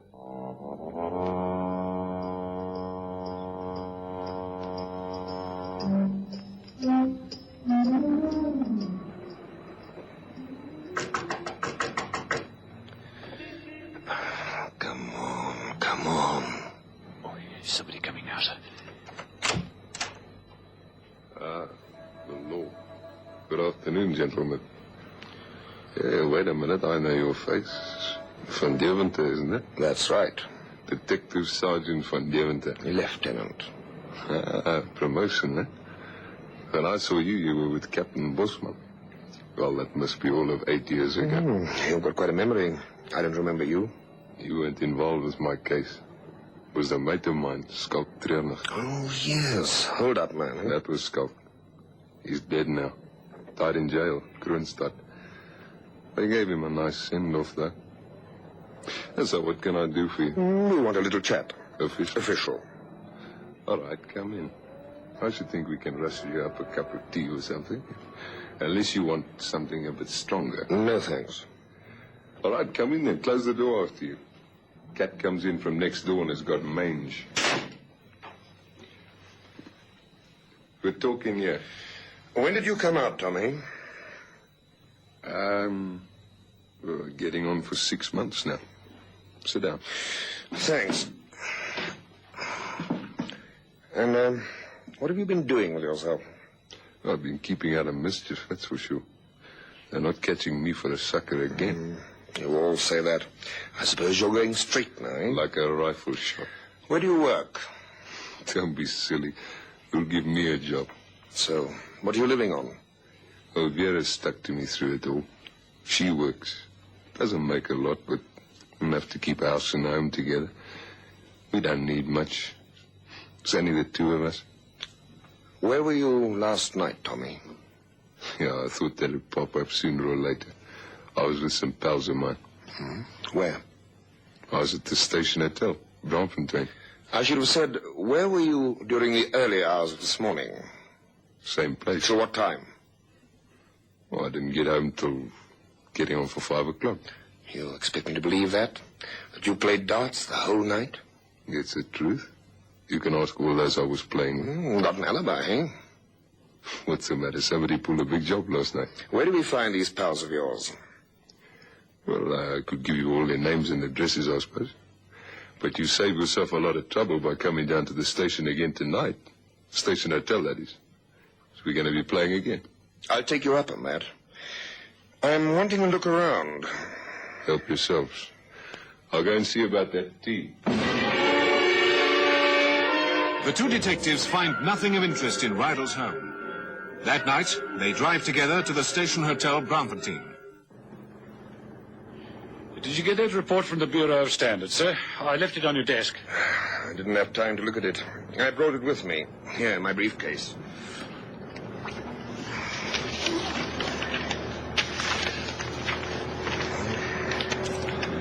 There just aren't enough hours in a day. Let's see.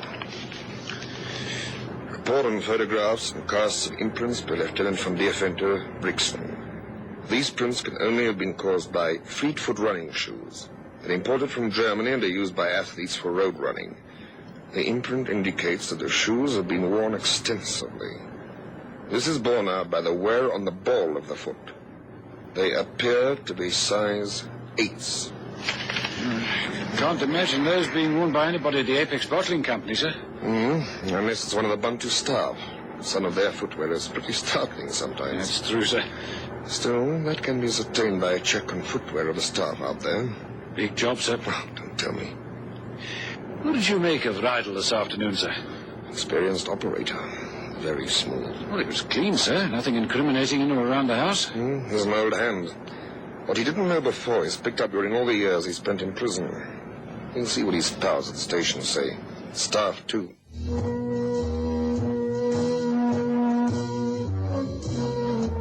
Sure enough, a darts match is in progress when the two policemen arrive at the station hotel. The arrival of the detectives stops the game, and the players, along with other occupants of the lounge, are questioned.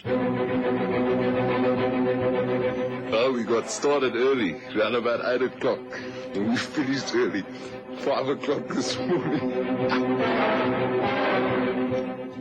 Yo, we were here the whole night.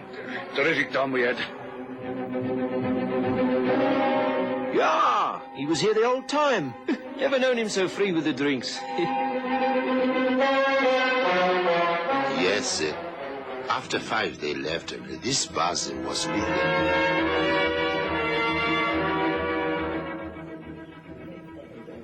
Well, I'm sorry to disappoint you, chaps. Now, what about the drink? No, thanks. Some other time. I told you, I'm clean. Gave it all up. Yeah? So you keep saying.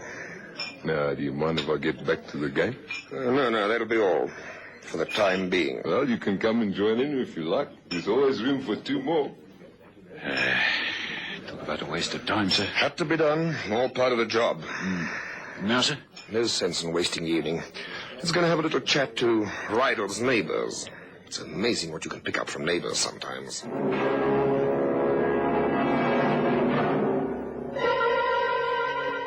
What's the trouble? We're seeking some information about a robbery out at Industria early this morning. You may have seen it in the paper this evening. No.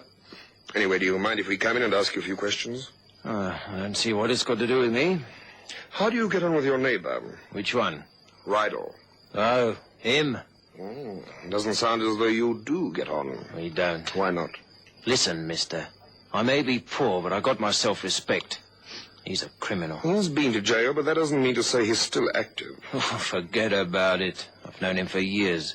He's as crooked as a corkscrew. Wise. Yeah, it's only a matter of time before he's at it again. There's something fishy on the go. How do you know? Coming and going in the cars. Whose cars? I don't know who they are. There's 2 cars come here. When? After 5 o'clock. Friends of his? Well, there must be. But there's something fishy about it all. They're only youngsters. It's not natural for kids that age to seek the company of an old man like him. How long has this been going on? 2 or 3 months. Sometimes they come here and stay. Other times he gets in the cars and goes with them. How many of them? 2. Should think they're about 19 or 20. Could be what we're looking for, sir. Could be. I think we'll arrange to keep an eye on Mr. Rydell.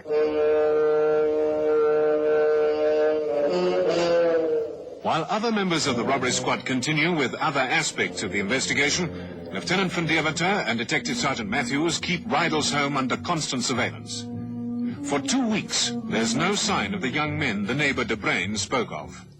And then, one evening, a gaudy car pulls up outside Rydell's home. A young man in jeans gets out and disappears inside the house. The lieutenant and detective sergeant see all this from the back of a specially prepared and parked removal van in 2nd Street. They say patience is a virtue, sir. I'd nearly given up hope. Now, sir? You'd better get a hold of that special car. Just make sure he's parked round the corner. Detective Sergeant Matthews to Special Number 1. Come in, Number 1. Over. Receiving you, Sergeant. Over. Stand by. This looks like it could be it. Over. Not before time, Sergeant. Over. We want you to be on hand for if and when the car that's pulled up outside Rydell's house leaves. It's bright red, very fancy. Seems to be an old Delta done up. Where are you? Over. Just around the corner, Sergeant, in Solomon Street. Sitting here with the engine ticking over. Over. All right. Shoot around the corner. Pick us up the moment I call. Over and out. Some 20 minutes pass, and then the door of Rydell's house opens, and out comes Rydell and the youngster in the jeans. They get into the red Delta as Detective Sergeant Matthews calls the car on standby in Solomon Street. All right, Number 1. Come and fetch us, quickly. The red Delta is efficiently shadowed by the 3 police officers in the specially prepared radio vehicle. It's followed through Mayfair, across the railway line, and into Homestead Park. It pulls up outside a house in Metaxas Road, number 139. Right. You take the back, Sergeant, and Constable Fairman, I will go in the front. Very good, sir.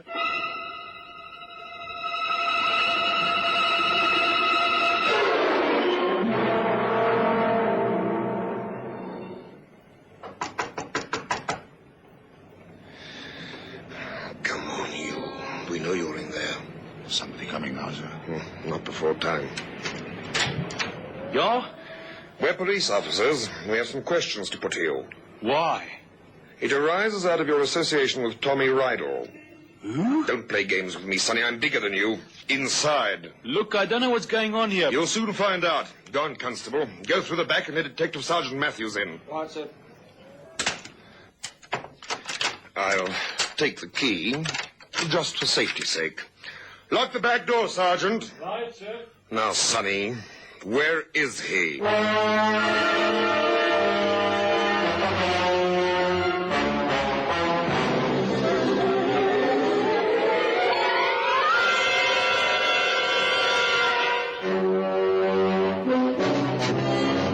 The young man who came to the door in response to Lieutenant van Deventer knocking remains unruffled.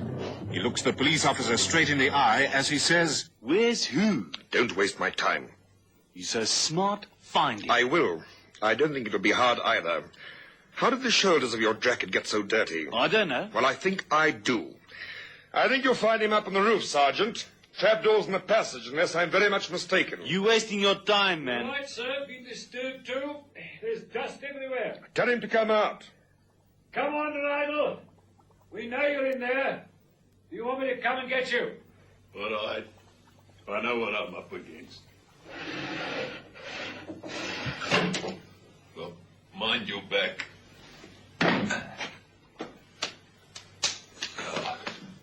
Glad I didn't meet up with you earlier in my career, Lieutenant. Shut your mouth, I know nothing.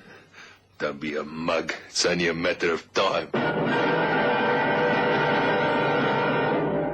A pair of running shoes was found in the young man's possession. The unusual pattern on the soles matched the photographs and the casts taken from the yard of the Apex Bottling Company. The young man's name was Leslie Peterson. His fingerprints matched those found in the toilet at the scene of the crime. He refused to talk, but a known associate of his, Sumpy de Beer, was arrested and found to be in possession of oxyacetylene equipment. Rydell, anxious because of his age to receive as light a sentence as possible, cooperated with the police to the extent of showing them where the money was hidden. It was recovered, every penny. Rydell had considered himself too old to continue his career of crime, and so he passed his peculiar brand of knowledge on to the two youngsters. Unfortunately, he'd passed on his own particular trademark as well. The very method he employed to pull the job was stamped as his. The youngsters were each sentenced to 5 years, 2 years of which were suspended. Rydell, on the other hand, having conspired to commit a crime, was returned to the prison from which he'd come to continue his indeterminate sentence. The source of their information about the money in the safe was never discovered.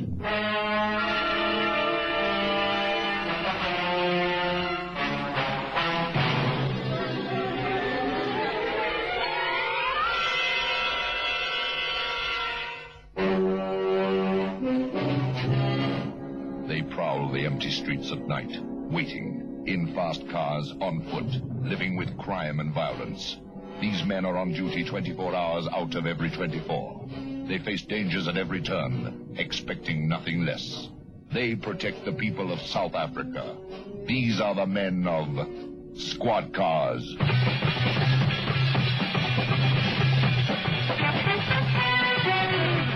Listen again next Friday evening to another dramatic story in our authentic South African police series, Squad Cars. Squad Cars is directed by Colin Fish and produced by David Goodman.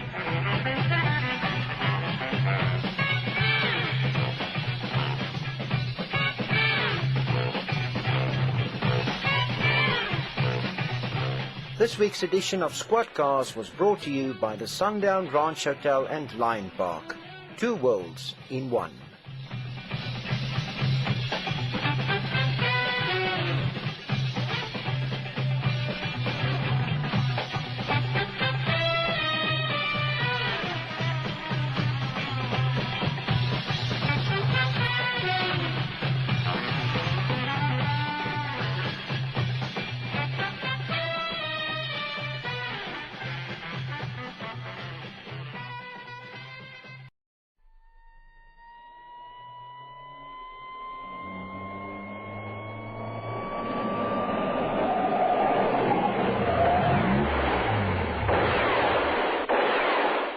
Squad Cars.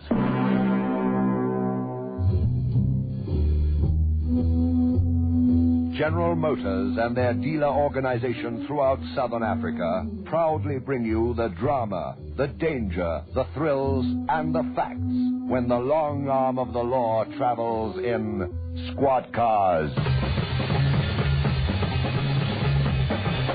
The story you're about to hear is true. Details are supplied from the official case filed by the South African police. Only names and places have been changed to protect innocent people involved.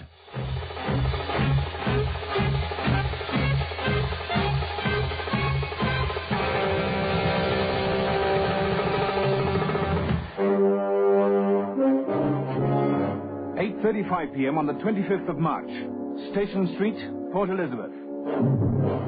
A police patrol vehicle driven by Warrant Officer Harman pulls up in front of a parked taxi. The warrant officer and Lieutenant Stain alight from the vehicle. Are you sure about the registration number? Yes, sir. CB19229. The name of the driver? Gardner, sir. Right, let's have a word with Mr. Gardner. Seen us coming. But he's staying put. Good evening. Yeah? We'd like to ask you some questions about the death of a man called Van Hastian. Look out, sir. He's off. Just a minute. Stop. Mister, if that's the way you want to play, let's go and get him, Mr. Harman.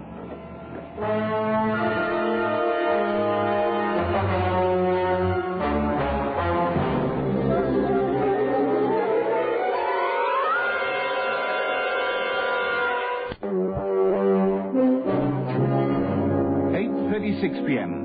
The taxi, which was facing northwest, suddenly prescribes a half circle in the road, skidding violently. Then the driver swings the vehicle to the right into Jetty Street. The two policemen run to their car and jump in.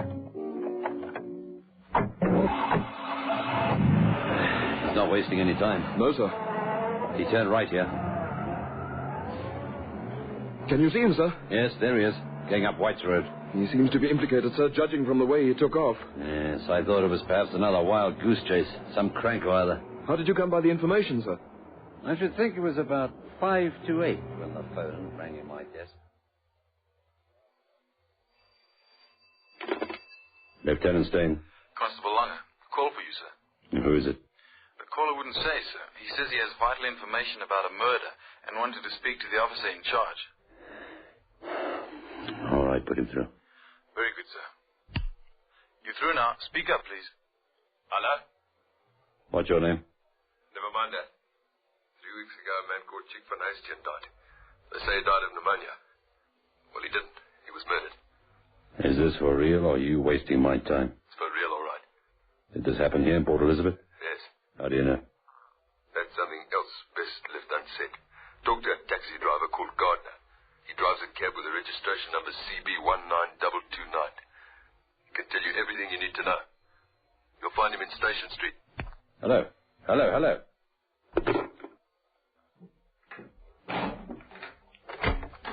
Warrant Officer Hammond. Sir? Bring a car around. We're going downtown.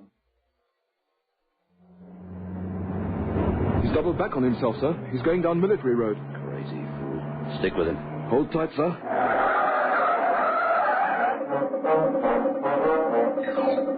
8:40 p.m.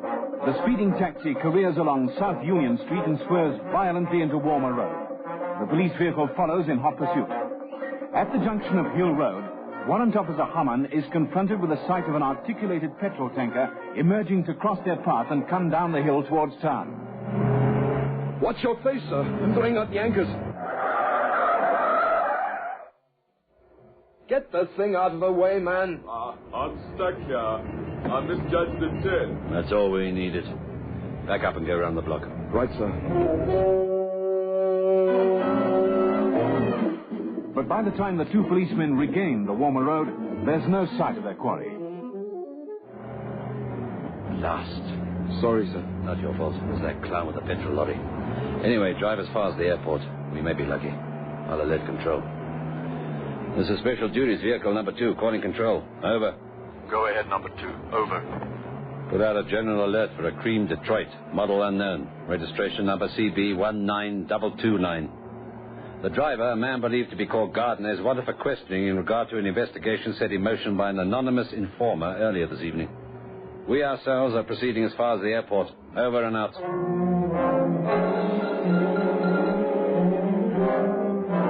Lieutenant Stein and Warrant Officer Hamann actually drive 30 miles beyond their objective without seeing any sign of the vehicle they're pursuing.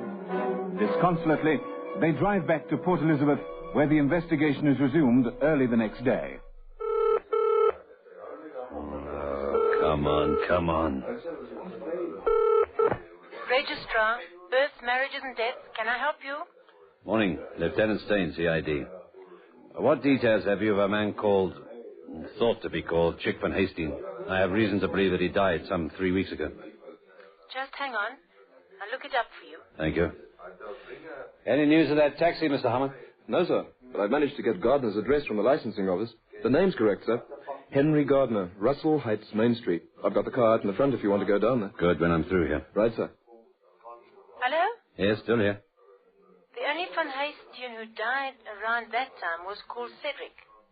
He was pronounced dead on arrival at the hospital on the evening of the 2nd of March. He was of no fixed address and was buried in a pauper's grave. Have you got the death certificate in front of you? Yes. What was the cause of death? It says here, lobar pneumonia. Was there an autopsy? No. Any next of kin quoted? No. What's the grave number? 145 East 25. 145 East 25. Good, thank you very much. Pleasure. Right, Mr. Hammond, let's go to Russell Heights, Main Street.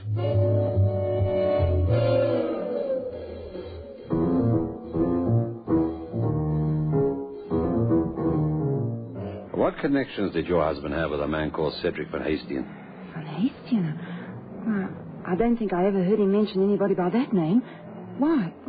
What's going on? Who are your husband's friends and associates? I don't think he has any. Keeps himself very much to himself. But what's all this about? Well, I'm not quite sure yet, Mrs. Gardner. But your husband's wanted for questioning, and it's my duty to inform you of the law and the penalties involved regarding the harboring of criminals. Criminals? You mean Henry? We tried to talk to him last night, and he behaved in a most suspicious manner. He was last seen driving in the direction of the airport. If he comes back here, you'd be advised to contact me. My name is Lieutenant Stein, at the CID. But what's it all about? I don't know. But your husband's afraid of something.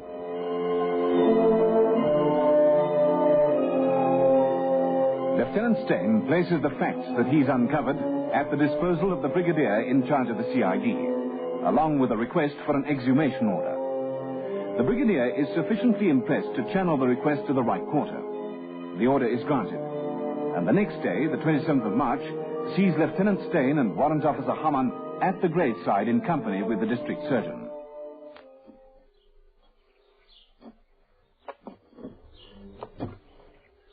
What's it all about, anyway? Haven't the foggiest idea, but there's something not right here. Gently now.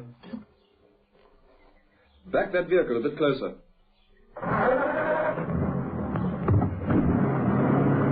You want a post-mortem?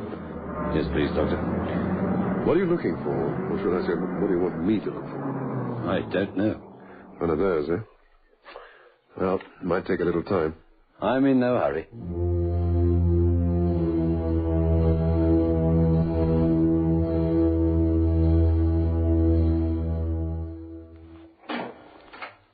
Sorry to have kept you waiting, gentlemen. That's all right, Doctor. Was it as difficult as you feared? Very interesting. This is the way the official autopsy report will read. Thank you. This is the body of a well-developed, well-nourished white male, 6 feet in height and weighing 170 pounds. There is evidence that the deceased suffered grave injuries recently, with fractures of the skull, arms, legs, and ribs. There were also multiple internal injuries. And those injuries should have been enough to kill him, but they didn't. And neither did lobar pneumonia. Read on. In death, the body developed the characteristic cherry red color of carbon monoxide poisoning, with a concentration of 34.3%. Carbon monoxide poisoning. You sure? You want a second opinion? No. I just find it strange that some member of the medical profession could have been so obliging as to write on the death certificate pneumonia as the cause of death. Well, anyone can make a mistake. Doctors aren't infallible, you know. Carbon monoxide. A car's exhaust fumes? No. How can you speak with such certainty? When fuel is burned in an engine, there's a residue of carbon. There were no deposits of carbon in Van Hastien's lungs whatsoever. So? I plumped for coal gas, ordinary household gas that you cook with. Is it suicide, then? Lieutenant, it's up to you to discover that. If it wasn't for Gardner's suspicious behavior, I'd plump for suicide. Gardner? Local taxi driver. He's on the run somewhere. That sounds intriguing. Oh, it is. What's the next move then, sir? Just a minute, Mr. Hammond. Doctor, these other injuries you mentioned, these fractures and so on, you said they indicated recent injuries. How recent? Well, judging from the calcium secreted by the body to repair the fractures, I'd say that these injuries occurred within the last 6 months. I see. All right, Doctor, thank you. I'd be grateful for a typed copy of the PM report as soon as it's available. Of course. I'll be seeing you again, I suppose. Yes, sure. Where are you off to now? The hospital. Go on, Mr. Hammond.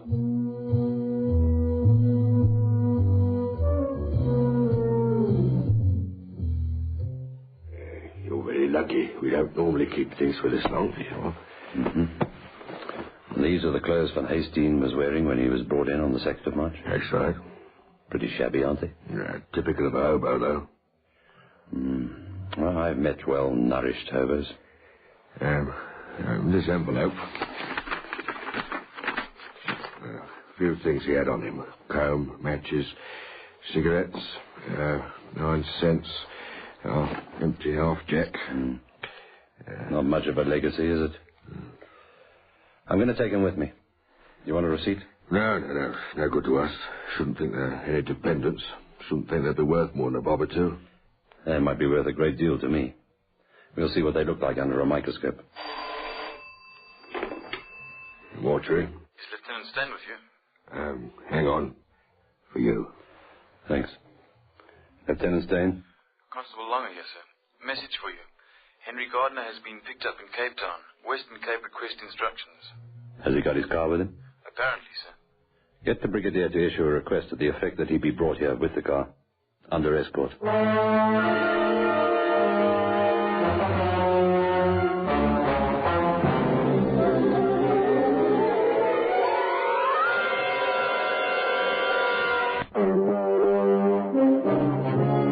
The Brigadier's request to the police in the Western Cape is complied with. And within 24 hours, Henry Gardner is being interrogated by Lieutenant Stain. Why did you run away? I was scared. Why? I got fright. Well, so did anyone. Policeman suddenly pitching up at your car door like that. Oh, come on, Gardner. You might get a fright for a few seconds or so, but a policeman at the door of your car shouldn't be enough to send you scurrying across country to Cape Town. What's the game? It's no crime to run away from the police. I ordered you to stop. I didn't hear you. All right, let's try another tack. Who was Cedric Van Hastien? I don't know. Or did you know him better as Chick? I don't know the name. It was enough to send you off in a blue funk. I've got nothing more to say to you. Somebody phoned me, a man, to tell me that Van Hastien had been murdered. He said that you could help us with our investigations. Now then, Gardner, you may find this interesting. This is an analysis report on the few belongings that Van Hastien had when he died. Traces of blood of the A1-MNRH group were found. A carbon test determined that the blood was 115 days old. It was present on the shirt, jacket, trousers, socks, and shoes. So? Well, there seems to be a lengthy report on the various kinds of dust which were found in the clothing. I'm not concerned with that. I'm attracted to this bit, though. Listen. Yes? A minute sample, a trace, of cellulose paint of the type used in the spraying of cars was discovered. Microscopic examination revealed that the pigments used to color the paint were conducive to producing the color cream. What have you got to say to that? Oh, what do you expect me to say? What does that prove? The color of your taxi is cream. Hey, what are you getting at? Now, look, Gardner, you could save us a lot of time and trouble if you tell me what happened. I don't know what happened. I have nothing to do with this man. Well, we'll see. Just to keep you in the picture, I'd better tell you that I'm going to scrape a sample of paint off your car and send it to the government laboratories for comparison. Meanwhile, you stay here.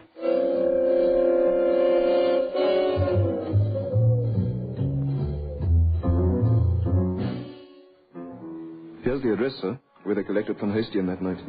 Algoa Boarding House, Strand Street. I made inquiries about it, sir. Boarding house is very grandiose. It's a place where you can buy a bed for the night for 15 cents. Not exactly the Ritz, eh? No, sir. It's just on the left here, sir.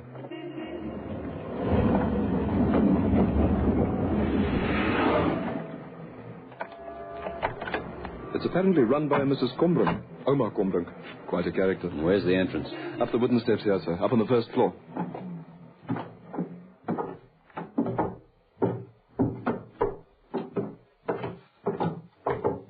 Dark enough. And smelly enough.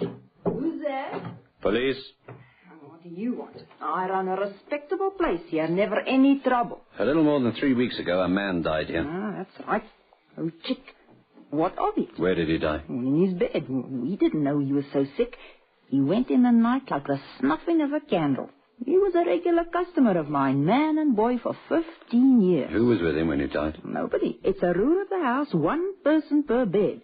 Do you have gas here? That's right. It's permitted by the health authorities. I've got a license to prove it. Use it for light? Yeah, they made me put in electricity. Cost a packet, too. You use it for cooking? That's it. Cooking. Wholesome food, nice, clean bed. So where's the kitchen?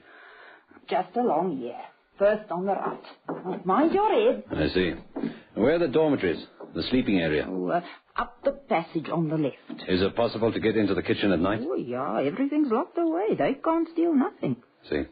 Who actually found Van Hastian? Now, let me see. Oh, yeah, it was Chaffee.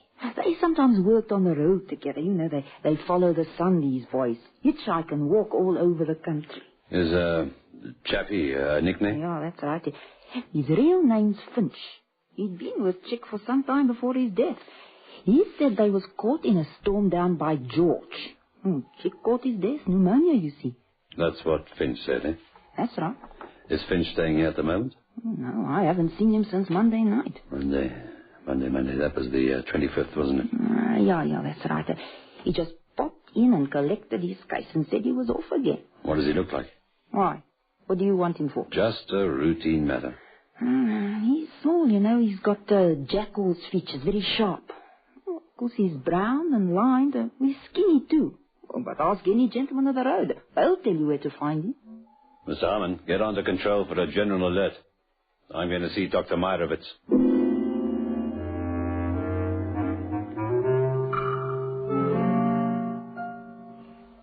Dr. Meyerowitz, did you sign this death certificate? Yes. Why? What appears to be the trouble? You say that cause of death was pneumonia. Did you treat the man prior to his death? No. What appears to be the trouble? Cedric Van Hastian died of carbon monoxide poisoning. He was gassed. Good heavens, no. Not really. What led you to the conclusion that he died of pneumonia? It was his friend said so. He said he'd been ill for some time with a cough, temperature and so on. He told of how they'd been caught in a storm. It seemed very conclusive. I'm in semi-retirement, you know. To tell you the truth, I was rather anxious to get away from the place. I don't have the practice that I had. I took the man's word in good faith. I hope it's not going to lead to any unpleasantness. The man who gave you the information about Van Hastian's state of health, what did he look like? He's a little man with a foxy face.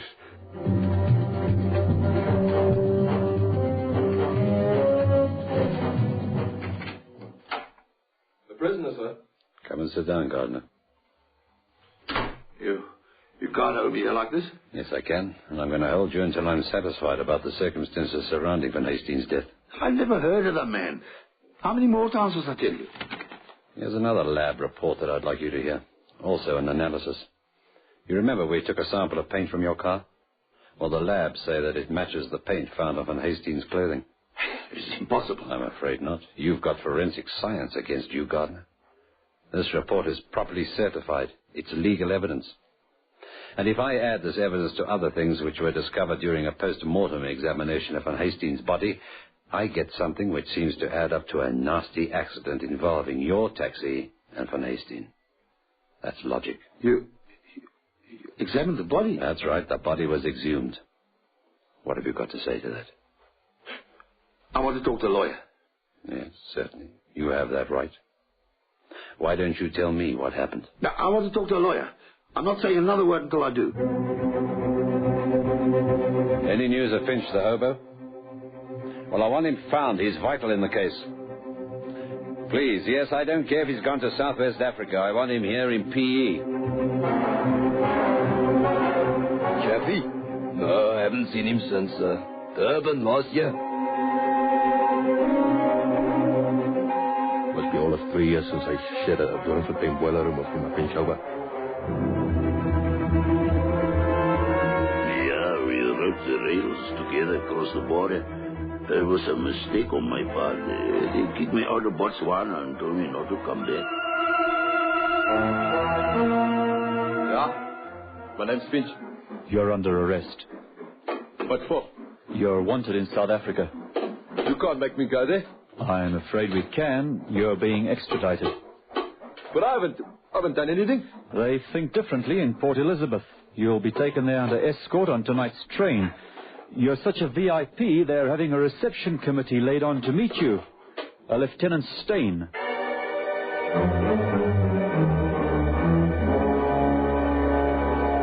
Now then, Finch, was it you who phoned me on the 25th of March? Phoned you?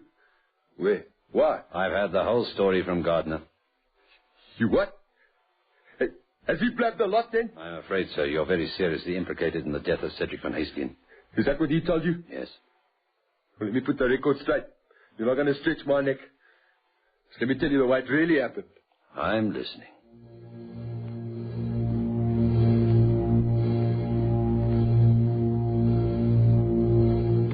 Gardner, I want to tell you a story. There was once a taxi driver. It was quite late one night. The way I figure it, it was the 6th, 7th, or 8th of November. This taxi driver had had more to drink than was good for him. He collected a pedestrian on his front fender. He panicked. He drove away from the scene of the accident without reporting it to anyone. He thought at first he'd killed the pedestrian, but he hadn't. But the pedestrian lived. Not only that, he remembered the make and registration number of the car that hit him. He didn't say anything to the police because he had nearly 4 months free hospitalization. That meant he had bed and board at the provincial administration's expense. Yes, but wait a minute. But while he was in hospital, he got to thinking, and when he came out, the first thing he did was to contact the man who'd knocked him down and left him for dead. He began to blackmail him, and the taxi driver, realizing that he was in danger of losing his license, and therefore his means of livelihood, decided that it would be best to do away with the pedestrian. Listen. He even went to the lengths of procuring an accomplice. Together, the taxi driver and his accomplice plied the pedestrian with drink until he was insensible. Then they took him, in the taxi, ironically enough, to the Algoa boarding house in Strand Street. They pretended to put him to bed for the night. And during the night, on his own, the taxi driver dragged the poor, unfortunate pedestrian into the kitchen. It was there that he forced a rubber pipe down the pedestrian's throat. The other end was attached to a gas tap. He turned on the gas, and it wasn't very long before the pedestrian departed from this world. No, it's a lie. I never... Yes, you did. And I'm glad to say that I'm in a position to prove it.